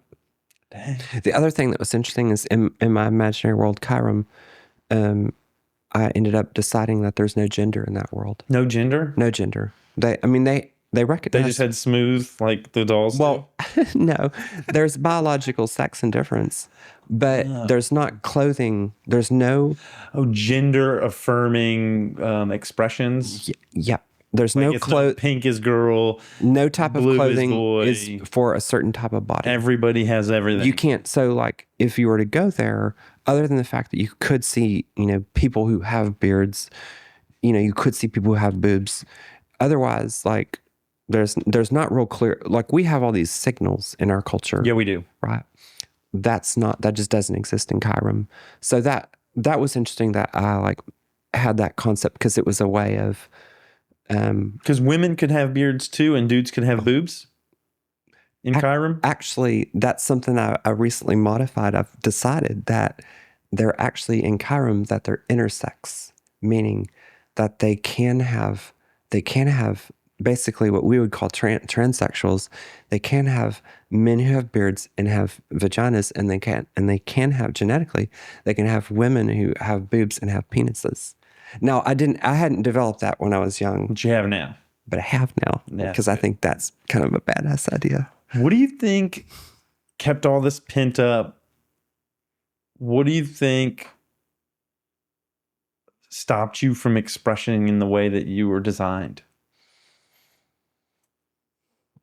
I think fear that I wasn't going to look pretty.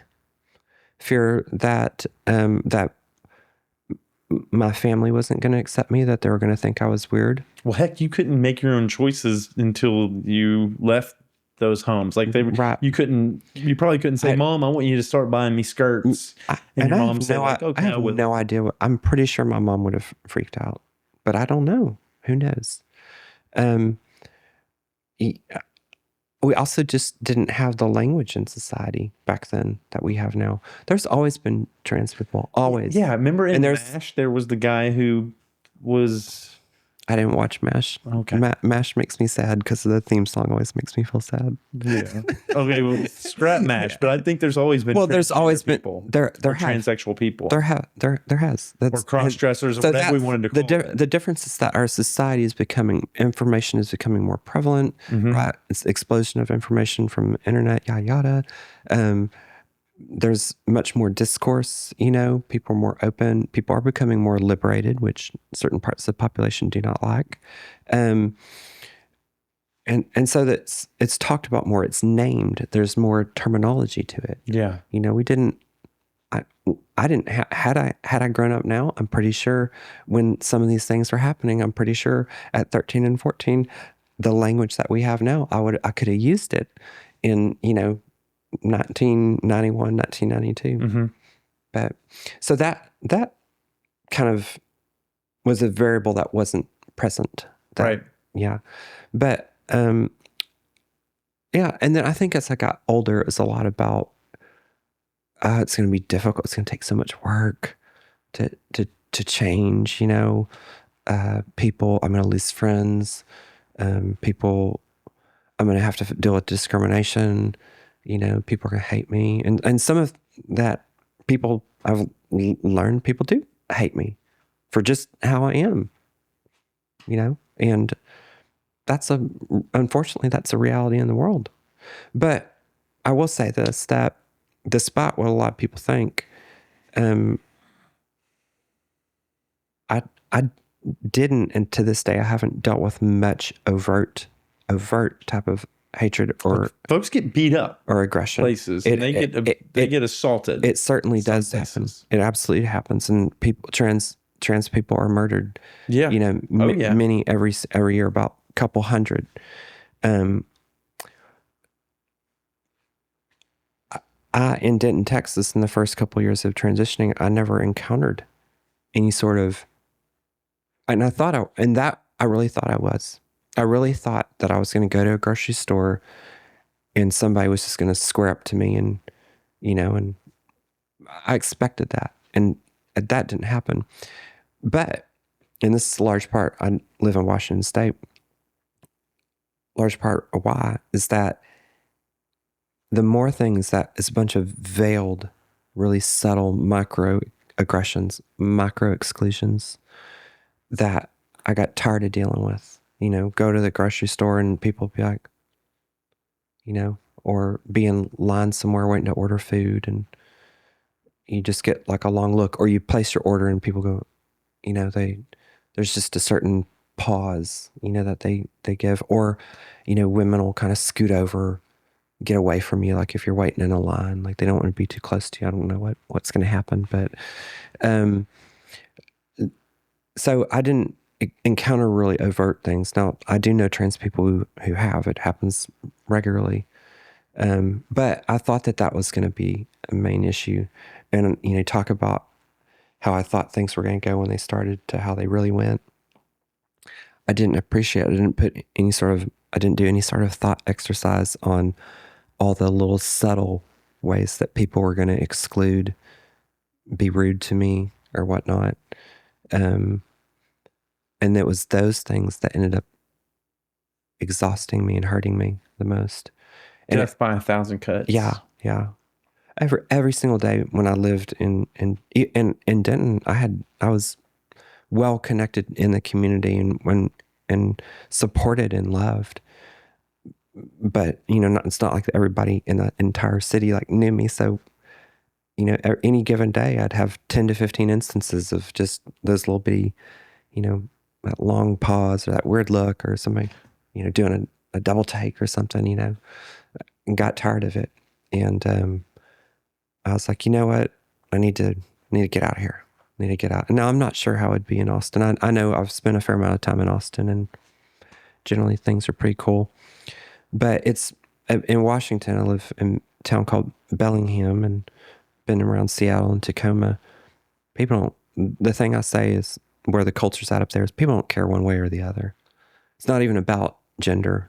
I could have rubber bands, pierced all over my head and go and talk to people and they're not going to bat an eye because the culture is at a place where they just, the general tone, now this isn't everywhere, but the general tone, at least in the larger cities, is like, hey, be however you want to be. We don't care, And so that's been a relief, and in my opinion, that's how it should be, I've kind of watched your progression. I remember when you moved to Denton from Chicago. Is that where you were? Or you were living somewhere else and then you moved back? I was living in Chicago and then I moved to Fort Worth. Okay. And then from Fort Worth, I moved into the countryside close to Denton. Because you hadn't made your transition when we communicated about you finding a design job. Remember? Mm-hmm. That was a long time ago. You were still, time ago, yeah. What was the catalyst for you? Like what said, now's the time, let's do it? Trees did. Trees? Trees. Yeah. Say more about that. Yeah. So I was living. I had gradually over the past couple of years started to get a practice of druidry and this is my version of. Oh yeah, druidist. Yeah, this is my version of druidism. There is very formal druidism that I'm not going to claim to subscribe to. I've crafted my own. I just go into woods, into forest, and I talk with the forest, and feel, and sometimes hug trees, and you're a tree hugger. Yeah, and just be with them. There's other, sometimes I rub my breast on them. But now this has gone too far, Nova. You're having sexual relations with forestry. I want to be clear. I don't like really get down with the trees, but oh my God. It's more of a ceremony. I have had enough. It's more of a ceremonial thing, but yeah, anyways. I had been kind of like teetering on transition for about, and nobody knew this. I had a partner who knew about it, but I'd been teetering on transitioning for probably about like 5 or 7 years, going back to my time in Chicago and a little bit before I left Texas to go. When did you know you were a female? When did you know, like, because I imagine there's a lot of things you could be. You could be a gay man. You could be a cross-dresser. You could be for a long time. Things. For a long time, I thought, well, maybe I'm just some version of gay or something. Ironically, I am, but not how I was expecting. And I knew I wasn't a cross-dresser because for myself, I hated the term and the application of that. I was like, no, I'm not just, it was the more I would dress, I'd be like, well, I don't want to just be a dude playing around in underwear. I want to actually be a woman. You want to express it's not in the world as a woman. Yeah. And there's more to it. You want to be there's a lot. Alignment. Yeah. There's a lot more to it than being a woman. But yeah. But it's like, it's like, I don't want to it's not a play thing. It's a being, and I had moved into this house out in the country near Aubrey, which is close to Denton. And well, I don't talk about this that much, but I think there was like a spirit, I think it's the man who used to live in the house. Apparently he was quite an interesting character, and it was tucked in this beautiful grove of oak trees. And I felt like during that time, I really started getting more immersed into, for me, like feminine energy. And I would spend much longer periods. This is right around when the pandemic, COVID kind of hit. I would just, because nothing was going on, I'd spend a lot of time, quote unquote, dressed. And I'd had a girlfriend at the time who knew about it, and she was like, well, it's cool if you want to do it as like kind of a thing, but I'm not going to be with you if you're going to transition. Because I was like, well, what if and she's like, well, I don't, in their opinion, they're like, well, I don't think you're necessarily trans. I just think you enjoy the feeling of being in women's clothing. And I was like, okay. And it was like this big bumbled, it took years to kind of build on this. I moved to another house, funny enough, on that same street, down the street, that was more in the woods, like in deep woods. And I went out and prayed one day, walked into the woods. And I had been wrestling with, I'd had an attraction to a partner from a previous relationship going back many, many years, 15 years. Mm-hmm. And it had been like a block on me being able to connect with other partners, because I was really infatuated with this partner, which is a weird thing to admit to, but I'm be honest about it. And I'd gone into the woods to pray. I said, you have to help me let go of this. And I want you to bring light through me. I, funny enough, did not ask, bring my womanness forward. I said, bring love out of my heart. About a month and a half later, I met the person who I would be with when I transitioned, a woman. Initially, our relationship was really good. Now, the first week that I met, I told her about this whole side. I said, well, I've kind of been on the fence about transitioning for a couple years. To my surprise, she was like, that's cool. I see you. I don't care. Cool. Most women that I'd come across were either or cool, I like that, but not for me. And so I was like, okay. And we ended up initially developing a pretty good friendship, pretty good relationship. And then one day for the 5th time in a row, I'd said to her, I said, I think I'm going to start hormones this week. And she just looked at me and she said, babe, I always remember it. That person I don't have the best relationship anymore. I have love and kindness for her, but we're probably not in the best place, and maybe we'll never be, I don't know. But I will always remember that she was there in that moment. She looked at me. She said, "You look at me right now," and she said, "You be yourself." And there was something about that. Yeah. And with this person at the time who really loved me, saying that to me, and I just thought, I'm going to do it. And I started like hormones like about a week after that. And as I reflected, and I continued to go into the woods more and more, and I would talk to them about bringing this energy that had been inside of me for thousands of years, is the way I look at it. And I kind of lost my thought, but I go back to that prayer that I had in the woods, many months before that. They saw me. They knew what needed to happen. They cracked. And the other part of being how I am now is I'm a much more loving person. I'm a much more actively kind person. And I've had to curate that more and more because I've encountered prejudice and hatred. And the more I've gotten that, the more I have learned that you have to be proactively kind. You have to be proactively inclusive. Because if I'm not going to do it after having incurred discrimination and hatred, then no one will, right? I don't know if that makes sense. But I believe that those woods, when I asked them to bring light and love out of me, I believe a big part of it is they saw me. They saw where I was at. And anyways, I believe that trees are the greatest masters on the planet. I believe almost like they're like demigods. Your relationship with nature and trees specifically, but then also your relationship with a loving presence in your life that said, someone that said, "Hey, you go, girl." Yeah. Like, I got you. Or and that helped. Be you.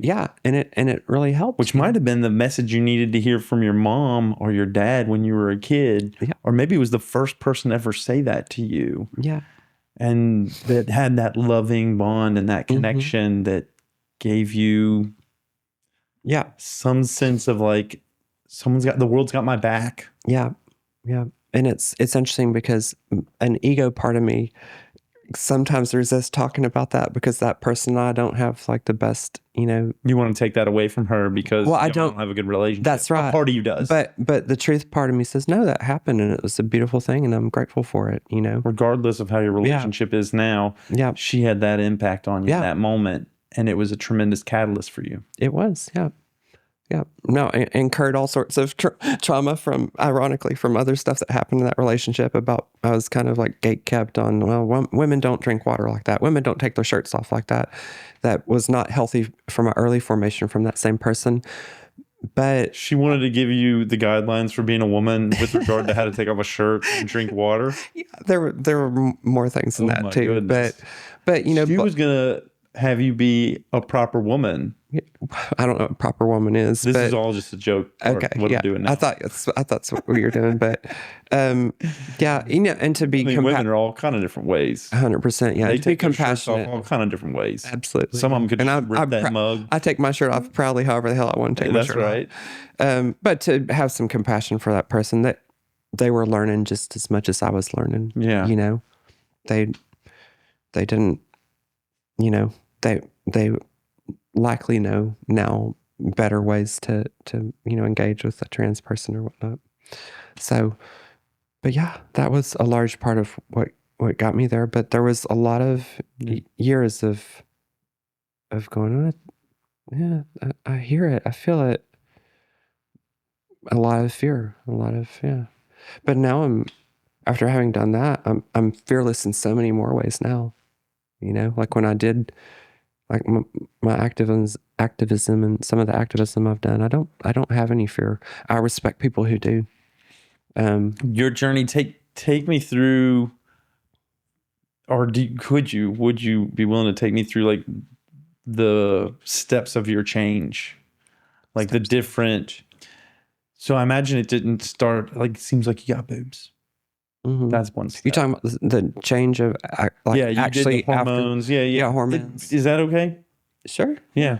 So the first thing was like knowing, hey, I'm different. And then it was talking to the trees and then having a partner. I don't. Yeah, I'm not sure if many other people go and talk to trees, but yeah, having But a you partner. did. I did. Yeah. And with just some kind of nature type of natural religion or natural kind of guidance. Yeah. You took yourself out in nature and asked funny for funny direction. enough, a lot of trees are actually, I don't know if the proper term, there is a term for it, I can't remember it, but they're intersex, that they both can seed and be seeded. Okay. Elm trees and certain types of oak trees. So maybe they gave me some sort of power and facilitation to do that. I'm down. Yeah. But And then there was the partner there that said, go for it, be you. And the first step, as I heard it, was taking some medicine or some kind of like hormones. That really my body had been waiting for. And my body, I felt so much more comfortable, so much more happy. What'd the hormones do? Like, what were they? Estrogen and estradiol is a form of estrogen, and then spironolactone, which blocks testosterone, and progesterone, which kind of works with the estrogen as an additional female hormone. They lose a lot of body hair, not facial hair, unfortunately, but a lot of body hair. Change your scent, become more like sweeter smelling. Activate the mammary glands, so you start to get boobs. You start to get boobs from those pills? Yep. Or whatever? Yeah, we lovingly call them titty skittles. Titty skittles. Yeah. Okay. For trans women. Now hormones for trans men do the opposite, right? They start to lose their breasts. Well, they don't lose I don't think they lose their breasts. That actually usually has to be dealt with through through procedure. But they start to be more They hairy. get hair, they get body hair, their scent changes, they get facial hair. Their voice changes, actually. That's something that doesn't happen with trans women. Trans men, testosterone, it kind of, don't know exactly what it does, but it changes the vocal cords. Whoa. It makes the voice drop. You get that dad voice. They do. Yeah. You can now command some of They do. It's pretty cool. Stop right there. It's pretty cool. And I appreciate it because trans women, we don't get that. But does your voice soften? No. No. My voice that you hear now is from just work that I've done. Have you changed your voice? I have. Yeah. Like thoughtfully? Yeah. At this point, it's pretty natural, but I've modeled it a little bit after my mom's East Texas accent.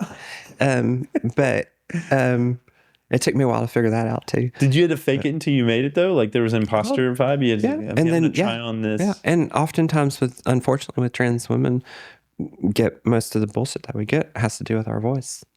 People will, I could look just like this and someone will hear your voice, and now this hasn't happened to me in a really long time, but someone will say, sir, or whatnot. And that's pretty crushing when that kind of shit happens. Now it hasn't happened for me in a long time, but I've talk about phases and stuff. You take hormones and then you start, changing. I started changing after about 3 or 4 months on hormones. That's when I started changing the way I dressed. You started dressing more feminine. Yeah. I started wearing makeup. I didn't have a clue of how to wear makeup. How the heck did you learn how to do that? Through trial. You could talk to my daughters though. They're doing it. So trial and error. I honestly didn't watch. A lot of people watch YouTube videos. I didn't. I just would look at other women, or I knew a fair amount of other trans women. I'd kind of hear what they're up to. It's artistry. Makeup is art. They get. Yeah, and I still feel like I have tons to learn. Yeah, but yeah, I did that. And then, my sexuality then kind of changed. I realized I was with a woman and I don't know why I'm feeling sheepish about it, but the sex that we're having, I was like, oh, this is different. This is different from anything I've ever had before. It's my same body, but my body was changing, my presentation was changing. But it was more sensual. It was more focused. It was more, it felt more emotional, and sex had never felt like that for me. especially the past couple years before transitioning, when I still had like my male form, I literally felt like a fish out of water whenever I had sex with women. I hated it. And I thought for a long time, I was like, well, maybe I'm gay. But no, it's because I was in the wrong form for me to have sex with a woman.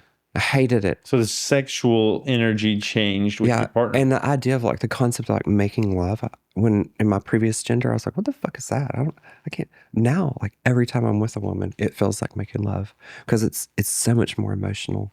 It's more, it feels more like equal, and it's just like soul to soul, like soul sex. And so that was another thing. That's part of it. And then being like, I remember I had a really awesome therapist, and I remember getting on a call, and it's like, so the theme of the week is, and I remember whispering it. I said, I think I'm a lesbian. And my therapist is so cool. My therapist goes, well, Nova, you're a woman, and you talk about how much you enjoy women, I'd been going like girl crazy and stuff, and my spectrum of attraction expanded in terms of all the different types of women that I appreciated and loved, became like much bigger. And he's like, yeah, it makes sense. You're a woman who likes women. You're a lesbian. And so that blew my mind. I never set out to define that. And then when I looked back at like stuff in my life, like some sexual kind of early sexual fantasies I had, it was about me as being a woman with other women. And I was like, oh, okay, that makes sense. So that happened. I thought it's going to be the opposite because you thought you would be a woman who liked men. Yeah, I thought I'd be like a hetero woman because I'd been with men before, as in a feminine state before hormones. But the hormones actually made me feel gay as fuck. so that happened. And then additional things that kind of happened was, I had a great therapist that supported me, became much more social, had lots more friends, was called into like activism. I never set out to be an activist, was called because it's like we were getting like, when your life is being impacted by legislation. And so part of my personality is like, I'm going to try and contribute or do something about this, you know? And then I also I've had a couple procedures, had a couple surgeries. I had a facial surgery, so my face looks a little different from what it did before. A facial feminization. Facial feminization surgeries. I remember seeing those pictures. Yeah, it's like the brow and the nose and the cheeks or the mouth area. Essentially, my wording on it is that they undo the features that happen from the male puberty that I went through. So that as a child, and I remember the first time I saw myself after I'd taken all the bandages off, I was like, oh, this is the face I remember when I was a child. My features hadn't hardened from male puberty. And also the funny thing is that as a child before puberty, I was a real social butterfly. I was a real gabby kid. I was really charming and lovey-dovey. And once I went through puberty, I became more introverted. That's just an interesting kind of anecdote of development. But so I had the facial surgery. And then recently, a couple months ago, I got breast augmentation. And I also had my 2 lowest ribs on each side taken out, which is... What's that about? Which is pretty metal. That's pretty metal. When I tell people that, people are like, damn, Nova, you're hard. You do take a rib from the man to make a lady, right? You made the lady. Yeah. So you took one of your own ribs and made the lady. Yeah. I can't remember what the story is there, but yeah, so they say.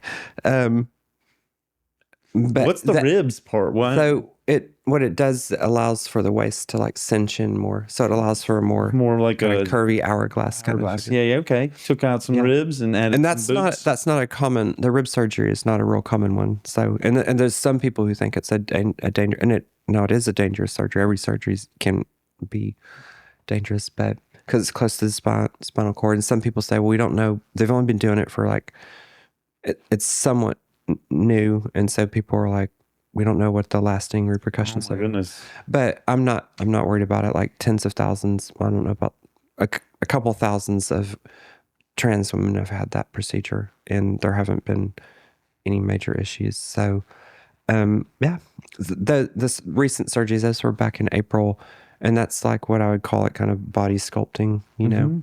I also had a little bit of fat relocated and put into my butt, so my butt's a little bit bigger. It's not like drastically, but You got that Brazilian. yeah, Brazilian. I had a partial Brazilian butt lift. Partial. Yeah. You didn't go full Brazilian. No.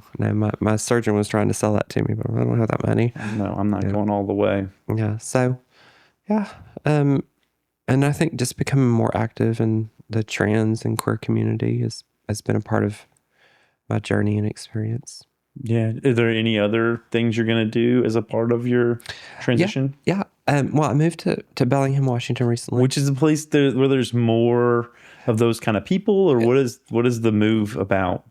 The move was because I knew that Washington would be more of a more accepting like culture society for trans people. And in general, it is. It's not perfect.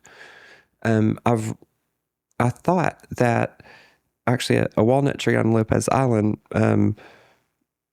gave me the encouragement to move Through your through my Judaism. through my druidry. I was there praying, and I was there in August last summer, and I was like, you know, just being like, kind of feeling a little brokenhearted that like I'm not gonna find love. And that tree gave me this feeling that said, no, you are worthy of love. You come up here to this area, and your love will be here. What kind of tree was this? It's a 150-year-old walnut tree. Walnut tree. Actually, black walnut tree. Well, I need to talk to this walnut tree because it is a absolute wizardly tree. Well, because I'm gonna have to come up there and talk to this tree because it is a realm. I want to find a partner too. It is truly a realm. So you walk up and underneath this tree, it is truly a realm. It's incredible. Yeah, it is my biggest tree, like master. Your tree, it's your top. It is now top tree. I have a number of them out there, but it is my biggest teacher. Did you name the tree? You know, it's funny. Goofing off. Funny enough, you could have named the tree. That would make sense. There are some trees I've named. Yeah. I just call it the wizardly walnut tree. Wizardly walnut. Yeah. For alliteration. Yeah. So, but yeah, it was of this hope to like find, you know, more love and partner, companionship. And I haven't necessarily found that just yet. I have found that and this is something I touched on in our conversation earlier a little bit, that the gay women up in for whatever reason in Bellingham are not having it with trans women. My experience at least, I've had a couple instances of women like being into me. Now I don't know if they're gay. I think they were. I'm not sure, but like on their own, they're like vibing. You know, I was like on a dance floor, and I'm very protective of like I don't put anything out until, you know. And this one was like, and I was like, okay, she's like dancing all over me pretty much, and I, you know, at some point I kind of danced like back. We're like kind of dancing into each other. She said something to me. I turned and I was like, huh? And I was like, I'm a little hard of hearing. And so I said, I'm kind of hard of hearing. Well, you know, what did you say? And she goes, and just like backed up and like walked away. And for a minute, I was like, what? Like, what the hell was that? What happened? And then it hit me that maybe because of my voice, because she looked shocked. And yeah, so I don't know, but that's what it felt like. It's harder to find a companion because you're a transgender, transsexual woman. And it seems like lesbian women aren't open to that for companionship. It seems, but who knows? I mean, maybe there's, you know, one of, you know, like 100,000 out there that will meet me and adore me and you know, want to like love me. But that's kind of what I found. And that was like a hard truth that I kind of came to. There was another instance of a woman walking down the street, and she said something like, "You're fine. You're fucking hot." And I was like, I turned around and go, I was like, "Do what?" And and I said, I can't remember what I said to her. He was like, I said something like, you can tell me that all night long or something. And she goes, again, she's like, and just When she gets that hint fucking of walked off. man, Yeah. when she gets that hint of like, you used to be a man, Yeah. or there's a masculine thing a part of or you. I'm a certain type of woman or something. Yeah. But for a while, for a little bit, that really got me down because I was like, I moved up here hoping I'd find it. And I'd gotten kind of bitter and upset about it. And I was like, I took some mushrooms, psychedelic mushrooms, and I had just a great trip. And I came out of that and I thought, you know what? Fuck it. I'm as I am. And I'm proud of who I am. I love who I am. And I was thinking about having like bottom surgery, having a switching my genitals into a vagina. And I'm kind of leaning on not doing that now because I've experienced like this kind of like this, I don't know what to call it, but like just, exclusion or whatnot. I'm like, fuck it. I'm a chick with a dick, and I'm a beautiful, nice looking, pretty good shape, good body, and very good, at the lesbian arts, woman. She's talking about cunnilingus right there. I think that's what she's talking about. Very, very, very good with This my is getting adult, y'all. yeah, very good with my mouth and Put lips. your children to bed now and continue with our discussion. And my hands too and whatnot. I'm gonna stop there. So all your faculties have been oriented towards a female body. Yeah. And so, anyways, and pleasure. Yeah. Yeah. But y'all hear that, ladies? Y'all hear that? No, but I'm not gonna let people make me feel bad about how I am. Yeah. And so I've gotten to a point where I feel like really happy and healthy with it all. So, and it's ever evolving, I'm gonna ask you about some of your artistry that I've seen on your social media places. Just kind of what underpins it. On Star Fox Nova on Instagram. Sorry. Oh no, where the folks find you on social media? Star Fox Nova on Instagram. When I put these all out, I'll put links in the descriptions, and that was pretty. I want to make sure everybody finds their way to you. So some of the stuff you've seen there, yeah, and I just want to talk a little bit about it's art. It seems to me to be art. I'll mention a couple of them. Okay. The things that I've noticed is like motifs. Yeah. You have a current motif that's about an audition. Oh yeah, I haven't done one of those in a couple of days, but yeah. Yeah, you've got this thing where it's like, I'm ready for the audition, and you kind of do it in this like. In my mind, I think it's like there's going to be a sexual component to this audition. It's like, my mom saw some of these and she's like, "Nova, you're not doing porn, are you?" And I took it as a moment to say, "Well, what if I do porn, Mom?" I am actually thinking about maybe trying porn out, but not that it's easy to like that. Not that it's like real, just easy to do porn, but it's hard work. But everything's hard work. Anything you can try and try to break into an industry. That's a very good. I thought I was going to just do a couple of these interviews and then be like, I've got a bunch of viewers. I found an audience, and that's not the truth. That's right. You have to, and that's something we don't talk about. Time, energy, effort. You have to learn and grow. You have to fail. You've got to. It's a lot of hard work. And if you love something, you have to never stop. You got to keep doing it. Yeah. Whether that's pornography or whether that's being a woman or whether that's being an interviewer and someone who's learning from people. Well, poetry.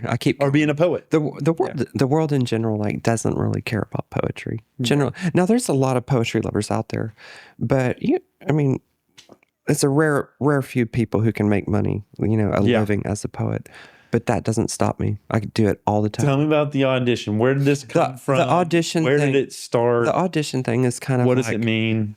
I think after I had surgery and I just started, kind of feeling myself more and being like, feeling good about how I looked and whatnot. Felt more of the way my soul had always been longing to see me. I had a little bit more sexual kind of, sass. Vibe. Sassy sass. And it's kind of initially I think playing on like showing it off, but then the more I got into it, and the shtick is what I do is like, hey there boys, I'm here for the audition. Yeah. And really what it's about, what's hiding there in there is that I'm auditioning for the world to make sure, and I'm joking here, auditioning for the mold of what it is to be a woman, you know? And then ironically, I'm toying with the idea, it's like, well, I'm hypersexual, you know, I'm here for the audition, Yeah. you know? So there's a bit of like things kind of colliding, you know, on purpose, you know, with it. It does feel multiple levels, like Yeah, there's some meta stuff going on. Right. It's more than it's much more than me just being like cute and sassy. It's easy to see a superficial layer of like, oh, this person is playing a part of like a casting couch type of thing. And then there's another one where it's like, oh, this is a human being leaning into their sexuality as a selling point or as a part of negotiation. It's like, hey, I'm a woman. I'm a beautiful woman. I have sexuality as a part of, the discourse. Yeah. I didn't think of it as like coming out to the world though. That's interesting. Yeah. I mean, yeah, I think the more I continue, and there's stupid little snapshots. There's nothing, I don't think there's anything phenomenal about it really. You know, they're just stupid little candid moments. But I wouldn't. Oh no. I wouldn't. Well, I mean, you can if you want, but I don't think they're stupid. I think it's really... They're dorky, I think it's art. Yeah. And I think you're saying something. You're doing these over and over again. There's something you're trying to say to the world through this expression. I think it's easy to call it stupid or dorky, but it's like, well, I think there is something. The more I do it, the more of a statement it becomes. Yeah. On that I am auditioning to the world. Am I going to get the world's acceptance? You know, not that I need it, but it's a joke, right? It's like, well, do you? I mean, I think I want to be accepted for how I am. You know, I think everybody probably wants something like that. What's the response been to the audition videos? I don't know. People don't say anything about it. I mean, people, will every now and then somebody will be like, love this one or something, or somebody will say, you look really cute in this, or but so people have noticed, because I read poetry at a burlesque festival this past weekend. It's called FemFest. It's really awesome. And somebody there was like, oh, I love the audition stuff you're doing. I can't remember who it was, but they had seen it. So I don't really know what people's view. It's performance art. Yeah. Yeah. But I have a lot of poetry though that I read though too, that has you do. much more like substance to it than the audition videos. Well, do you want to talk about your poetry a little bit? I mean, a lot of my poetry these days, well, for the past year or two, my poetry's been a lot of woman to woman eroticism and spirituality, celebrating that. Sometimes it's erotic and naughty. Sometimes it's more talking about the spiritual nature of woman to woman relationships. Celebrating that. Oftentimes I talk about some element of worshiping trees and connections to being in the forest or to druidry. I've been incredibly in love with the moon since I transitioned. So often I have a lot of poems that I've written about the moon. I'm in love with the moon too. Yeah. I didn't transition, but I love the moon. The moon is just, I'll phase the moon whenever I go out there. I that's the phase. And then I'll be like, what's the name of this moon this month? She's a lovely lady. I like the moon. But yeah, and then lately I've been... Is the moon a lady? I think the okay, I'll go with it. Yeah. But yeah, lately I've been writing a lot about trans stuff, trans pride stuff. We call it in the trans community T for T, which means trans for trans. I've had some really fun, lovely, exciting sex with a trans man a couple weeks ago. And and really, does that classify as lesbianism? I mean, some people could call it that, but we call it kind of T for T, just a trans person for a trans person. And so that was really fun and cool because it was like this new experience and express, new concepts for me, but a new connection, a new way of connecting. And I have a whole there's a group of about 200 or so trans people in Bellingham. We have a Discord server. We have a little community, and they have been just, I'm trying to think, can't pick the right word, but like a godsend to find them. Yeah. There's someone specifically in that group. His name's Kit, and he and I have we message a lot on Instagram, and he's helped me kind of work through the exclusion that I faced from some gay women up in Bellingham, and he's helped kind of turn me on to the idea that trans people are really good and safe to other trans people. So kind of open my mind to that, we call it T for T, relationships and love and connection. And so that finding that group and being a part of it has been awesome. And they're quite a bit younger than I am in general. And they're kind of punky and gender punks and gender fluid. And I love it. I absolutely love it. Mm-hmm. There's just a punk element to the culture. And I've realized that's been a big aha for me, is my poetry is I've realized this literally in the past week. That's why I'm just mumbling about it, but how punk my poetry is. And I never thought that stuff, but it's always kind of been that way. It's always been fairly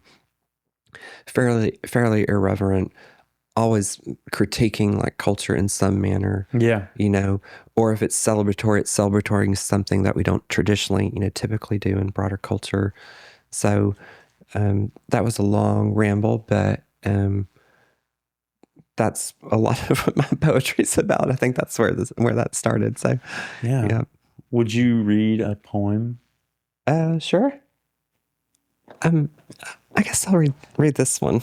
What's up? What just happened? Nothing. I mean, it's a provocateur piece. Okay. And it's expressing some deep emotions. A lot of what I've been kind of orienting lately. It's called Beyond a Patriarchy. Beyond the patriarchy of woman and man, outside our privilege and trust, beyond the village, near the chunky bark oaks, strolls the witch of the trans woman. Mutterings of man and woman, bumbling like flies, facades for death and dying, banal decay, just a little over the tall grass in the air of dancing dust.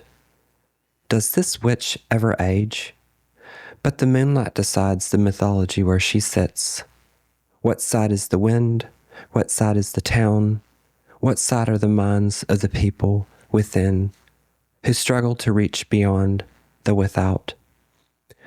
These souls cannot go. They know only containment. Keep records of gossip and measure of contempt. Distrust, distrust, distrust. The sovereign rule breaker. She shots high through the sky with a glow in her eye. The trans woman witch harvests life and learns freedom. Able to find all this without love, strolling the dark midnight forest. Yeah. I wrote that literally 4 days ago. And I can't remember if I read it or shared it. Hot off the presses. Yeah. That's awesome. Well, is there anything you want to talk about before we wrap up? Anything you feel like we've missed? I'm trying to think. I'm wondering what your relationship is with your family post all of this, with your dad, with your mom, with your brother. My birth father, I don't really talk to, which I had drawn some lines on that before I transitioned. There's an estrangement there. Yeah. But I did recently try and reach back out to him, and he already knew about my transition, but I said, hey, look, this is how I am. My name is this, da-da-da. And he messaged back and he said, well, I do respect you, but I'm going to continue to call you by your birth name. It's as my best friend said, well, that's not respect. Yeah, that's not respect. And so, so I decided I just left that one sitting there. But I have a pretty good relationship with my brother. He was initially, when I came out, he was really supportive, and that surprised me. You said initially. When I initially came out, he's still supportive. Oh yeah, okay. He is. Yeah. I think he realizes I'm kind of a nut, but that I'm I'm even more, you know, but he's never said an unkind word to me. Yeah. So, my mom, I think, you know, loves me. I think she hasn't got everything right, but, you know, she's always been loving, and I've been fortunate, you know, of that. I think at times, I think she not regrets, but maybe misses my previous kind of way, and feels like she lost, you know, like a son. And I think that's been kind of a little hard for her, but she knows that I'm much more alive now. She knows I'm much more fun. She knows I'm much more loving and kind. And so I think overall she thinks it's a good thing. And Yeah. so Silly it's question. it's complex. I got a but- silly question. Sure. Do you think y'all ever share clothes? I don't think so. Probably not now She because didn't have the same style. my boobs are bigger than hers now. Oh my goodness. It was skirt. She hates that. Yeah. I mean, She does. She's like, I made some joke even before I had my boobs naturally got pretty big, and I was like, I think they're bigger than yours. She was, oh no, they're not. It was funny. y'all got into like a lady kerfuffle there about boobs. Not real serious, but it was pretty funny. I was like, that's Do ladies do? I know guys do the whole penis size thing. Do ladies have the same boob size thing? I mean, not that I've run into. Okay. No, I mean, no, not that might happen. Just with your mom. Just with my mom. maybe it's something that happens with mom and daughters, but Yeah. I don't know. But yeah, the only other two things that come to mind that talk about is another thing that I have going on is I'm trying to open up a lesbian honky tonk. Lesbian. That's how you say it. That's how my mom used to say A it. lesbian. My mom, back when I was growing up, she said, well, she's a lesbian. Like, lesbian. You lean into the lesbian. yeah, like it was I something. wonder how far I could draw. Lesbian. You just draw that one out. Yeah. Okay. I want to open up a lesbian honky tonk out in Washington. I'd open it here, but I mean, I'd open it in Texas. I'm not necessarily averse to it, but I just basically need people to give me money, you know. But so I'm trying to find the money. I'm learning how to trade stock. So You doing some stock trading? day trade and stuff. So I'm not sure if I'm gonna be able to make my money that way, but I'm trying to find or raise money to bring that to life. And what's the difference between a regular honky tonk bar and a lesbian honky tonk bar? That's kind of a little bit of a shtick because it's the fun thing to say. Mm-hmm. But specifically, there's a concept in queer space and feminist queer space. It's called FLINTA, and it's a German acronym, and I should know what all the letters stand for, but it's feminist, lesbian. I don't know if the I is for inclusive or intersex, and the T is for trans, but it aligns with German words originally. What it means is it's basically a feminist space that embodies feminist ideals that is later wave, very contemporary wave feminism that's inclusive of trans people and non-binary people and gender fluidity. Yeah. So it just means to create a space that is safe for all that. It's a safe space for honky tonk and people. Yeah. And so of all kinds. And we want to do honky tonk because I like country music. Mm-hmm. I like kind of older country music or like alt country music. But I want to have a honky tonk. I've always wanted to have a little honky tonk bar. And the idea that we're going to make it gay as fuck and, you know, and feminist and queer and lesbian and whatnot. Like, it's like we get to kind of co-opt something that's typically kind of a good old boys thing. Mm-hmm. And it's going to be quirky and poppy. I have the whole vision for it. I know exactly how it's going to be. Well, you're a musician too. I am. I've seen some stuff of you playing the guitar and singing. I'm a modest musician, but, yeah. And we want to like host, bring in like female, you know, artists and, you know, just promote that. We want it to be a community space and we're going to have a feminist library and, you know, it's going to be really fun. And boobs, booze, and books. Well, I was going to say the name, but I don't know if I should say it because somebody could steal it. But people already have been seeing me seeing me promote it a little bit, but I was thinking about calling it Mama's Little Cowgirl. Yeah, Mama's Little Cow. If anybody wants to take that, don't take this name, y'all. Yeah. This is Novus. Anyways, Mama's Little Cowgirl. Little Cowgirl. I told my mom that. She's like, no, I don't like that. You're on to something. Yeah. So, yeah. Right. So that's the big thing. And then the only last thing that I'd say that is worth mentioning is to stand up for trans people. Mm-hmm. We need that. We need that from, we're being targeted by a major political party, and we need people to say no more. We need people to show up at the polls and say this is nonsense. Get this out of politics. Yeah. A politics of hate and discrimination. It's a distraction. Oh, it's totally a distraction. We shouldn't be legislating unfortunately, hate and discrimination. But the laws are going through. Trans children in Texas can no longer get counseling, can no longer get like puberty blockers, because it was outlawed with last year. This might be a place where you can help me. Yeah.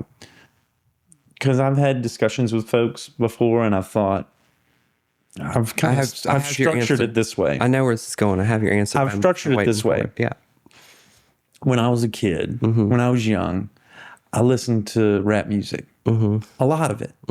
It was right around the time they started putting those stickers on the rap music. It was like parents advisory. And I was like, those were the ones I needed to get. Yeah. And I exposed myself to a whole nother world, a whole nother culture.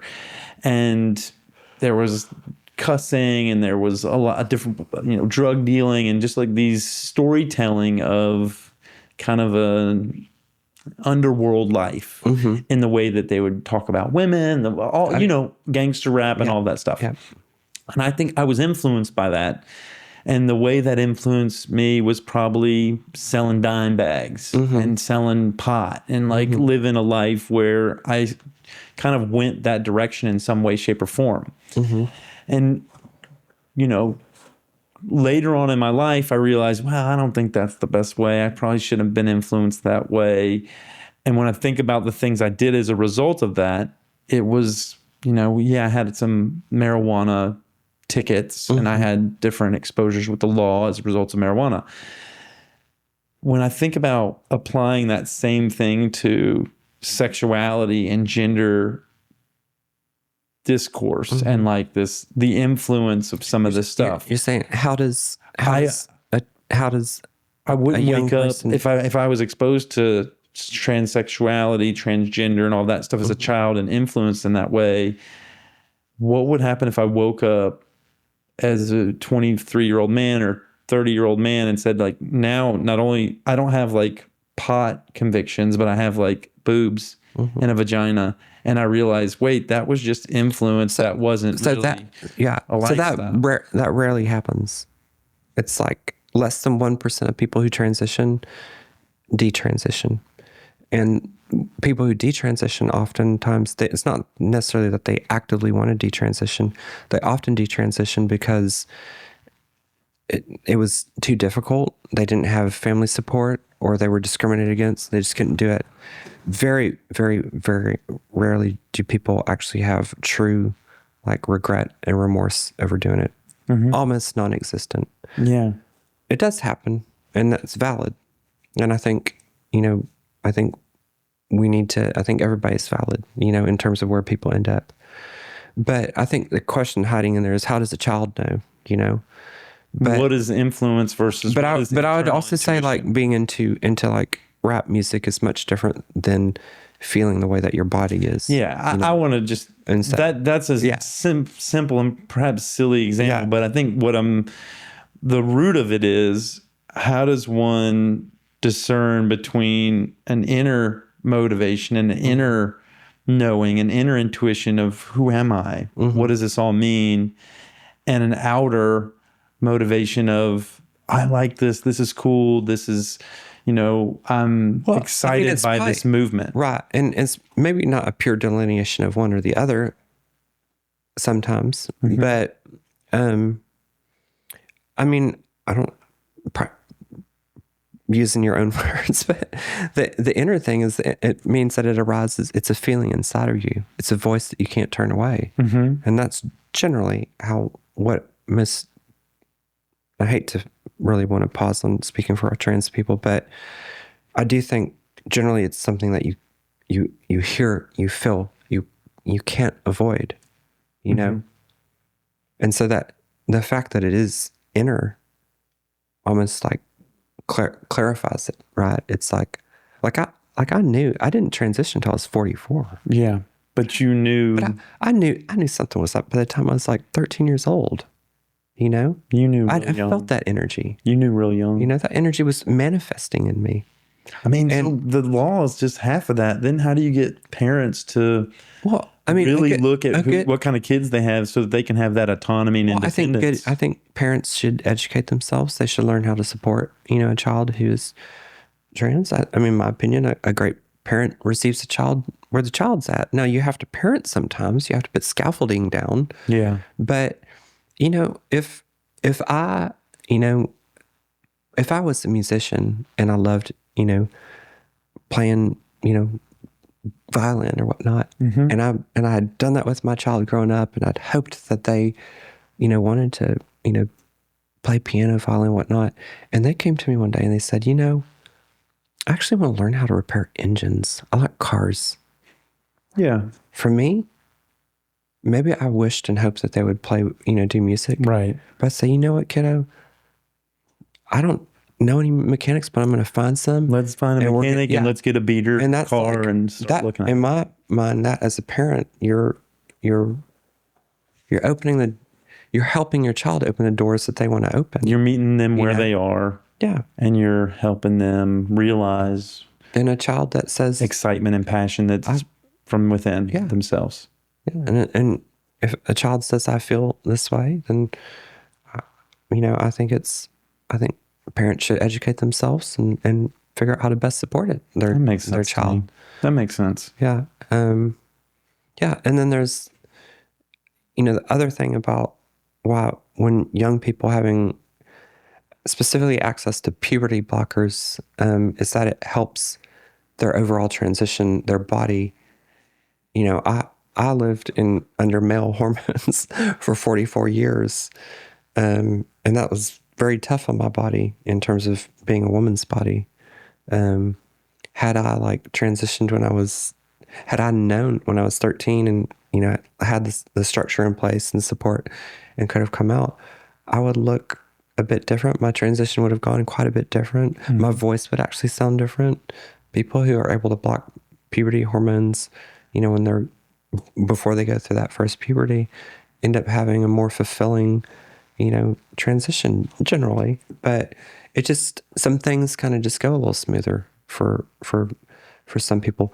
But I want to be clear, later stage people who transition are beautiful and just as valid. Yeah. But I think that's why it's important it's one reason why it's important for, you know, youth to be able to have access to those medicines, trans youth to have access to those medicines. Yeah. You know? Gosh, it seems young though, like 13 and 12. But it does make sense what you're saying. Like you start playing with dolls that are more feminine worlds and you're expressing that all stuff is clear. So why not let them and also with youth treatment, it's not talking about proactively giving them the other hormones. It's just stopping something. That's right. It's just helping make sure that male, you know, in the case of a trans, you know, feminine person, that the male hormones don't start kicking on, or, you know, with a young trans mask person, that the, you know, female hormones don't start kicking on. And then when they turn 18, they then start taking the actual active hormones, you know, and that's where the fuller development happens. So that's, you know, that's what we're talking about. But anyways, that's a big topic. There's a lot. Yeah. There's a lot of different stuff in this area. One of them is female athletes.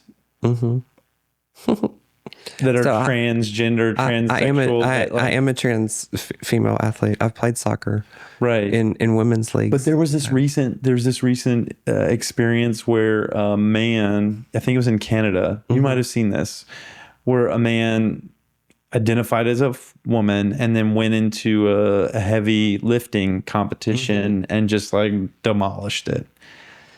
And I haven't seen that. I saw there's a recent. I should know. I she should like know. broke a record for female I should know her name. weightlifting. There's a track athlete in Oregon recently. Where was a High transgender. school, a young trans female. What do you think about that? Do you think? So I think that I think it's really interesting that people who aren't into any of these sports suddenly care about it when they hear something about generally it's a trans woman issue. So like, I'm not meaning to sound like to knock you, but Yeah. do you care about weightlifting? I don't. Do people care about high school track? Some people do, certainly, but do people care about, collegiate, women's swimming? Suddenly they do, but so I think that the athletes within sports, anybody, and I say this with a little bit of sass because I'm a competitive, not like high competitive, but I'm a very competitive person. I'm a competitive athlete. I welcome competition and other women that I've talked to. And when I played soccer and I was the first openly transgender soccer player in the Fort Worth Adult League. I was thankful for that associations to their support. I generally felt those women out there were like, yeah, let's play. Let's play. People who want to compete. It's going to be an occasional person who can't handle something, who's like, is butthurt about something. But a real athlete is up for it. And I don't think trans women don't have any sort of like, they're still working out studies, but they don't have any sort of incredible competitive advantage. That's a myth. And in fact, most of them lose a lot of their performance edge through transitioning. So, and I'm a runner too, not necessarily competitive, but when I started transitioning, my general running pace was like an 8-minute, like 12-second running pace. Now it's about 10 minutes. That is a big change. So you're saying through the transition, the hormones and the things that you take impact your strength or your endurance? Oh, 100%. I can't, I'm really weak in my arms. I can't lift. I can't open jars. What about, you know what? I don't really have a dog in this fight. I'll just say right off the bat, just like you said, I don't care about weightlifting. I don't care about these things. I guess I just watch Joe Rogan. Goodness. And I've heard people talk about it. And so I don't now really care for Joe Rogan, but now I've got an opportunity to ask someone that might have some more experience on it. And so then I'm just I think like my response to it is if you want to start talking about, trans women, transgender athletes playing women's sports, then I think you should go spend some time specifically focusing on that woman's sport and getting to know it first before you start commenting on it. Yeah. Because then if you do that, then I'll feel like you have some perspective and I'll feel like you care and I'll feel like you're educated. And I don't mean that to sound, I mean that in general to anyone. Yeah. It's just real funny that people suddenly care about women's collegiate swimming. Who don't know anything about it. I guess, I think the place where there could be like these loopholes where, you're right. Let's drop that one. Yeah, I don't really care about these sports. I guess what I want is for oftentimes folks to people think of it as have a chance, fairness, but it's not. Yeah, but that's what I think of it as fairness. Right, but competitive sports, it's not fair. But we do divide feminine and masculine in these. You know who had to go through this stuff? Black folks had to go through this stuff in the 1940s and the 1950s because they found that African American athletes actually could compete and could kick some ass. And for a long time, they were kept out of sports because the poor, like white supremacist athletes couldn't handle it. Their egos couldn't handle it. And you know what? Sports are better for it. Sports anyone should be able to compete in the class that they identify with. And so, I don't know. I can't. Fairness is not.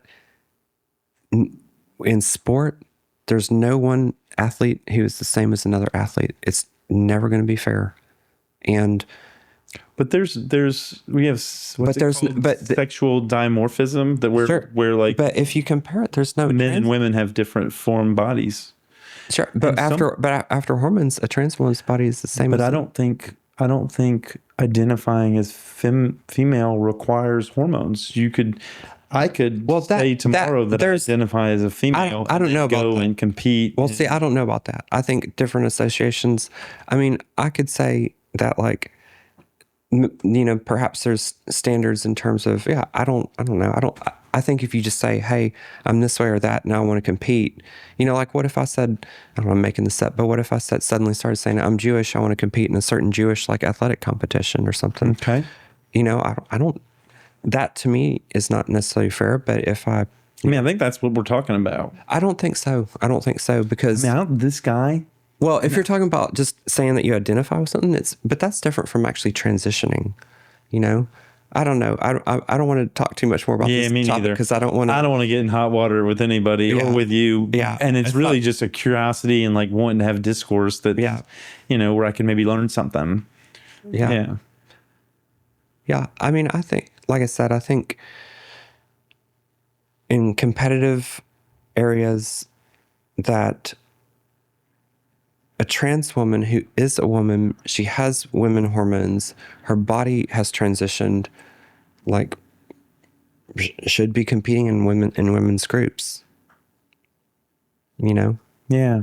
So, and if any other women don't like that, then they cannot play. Yeah.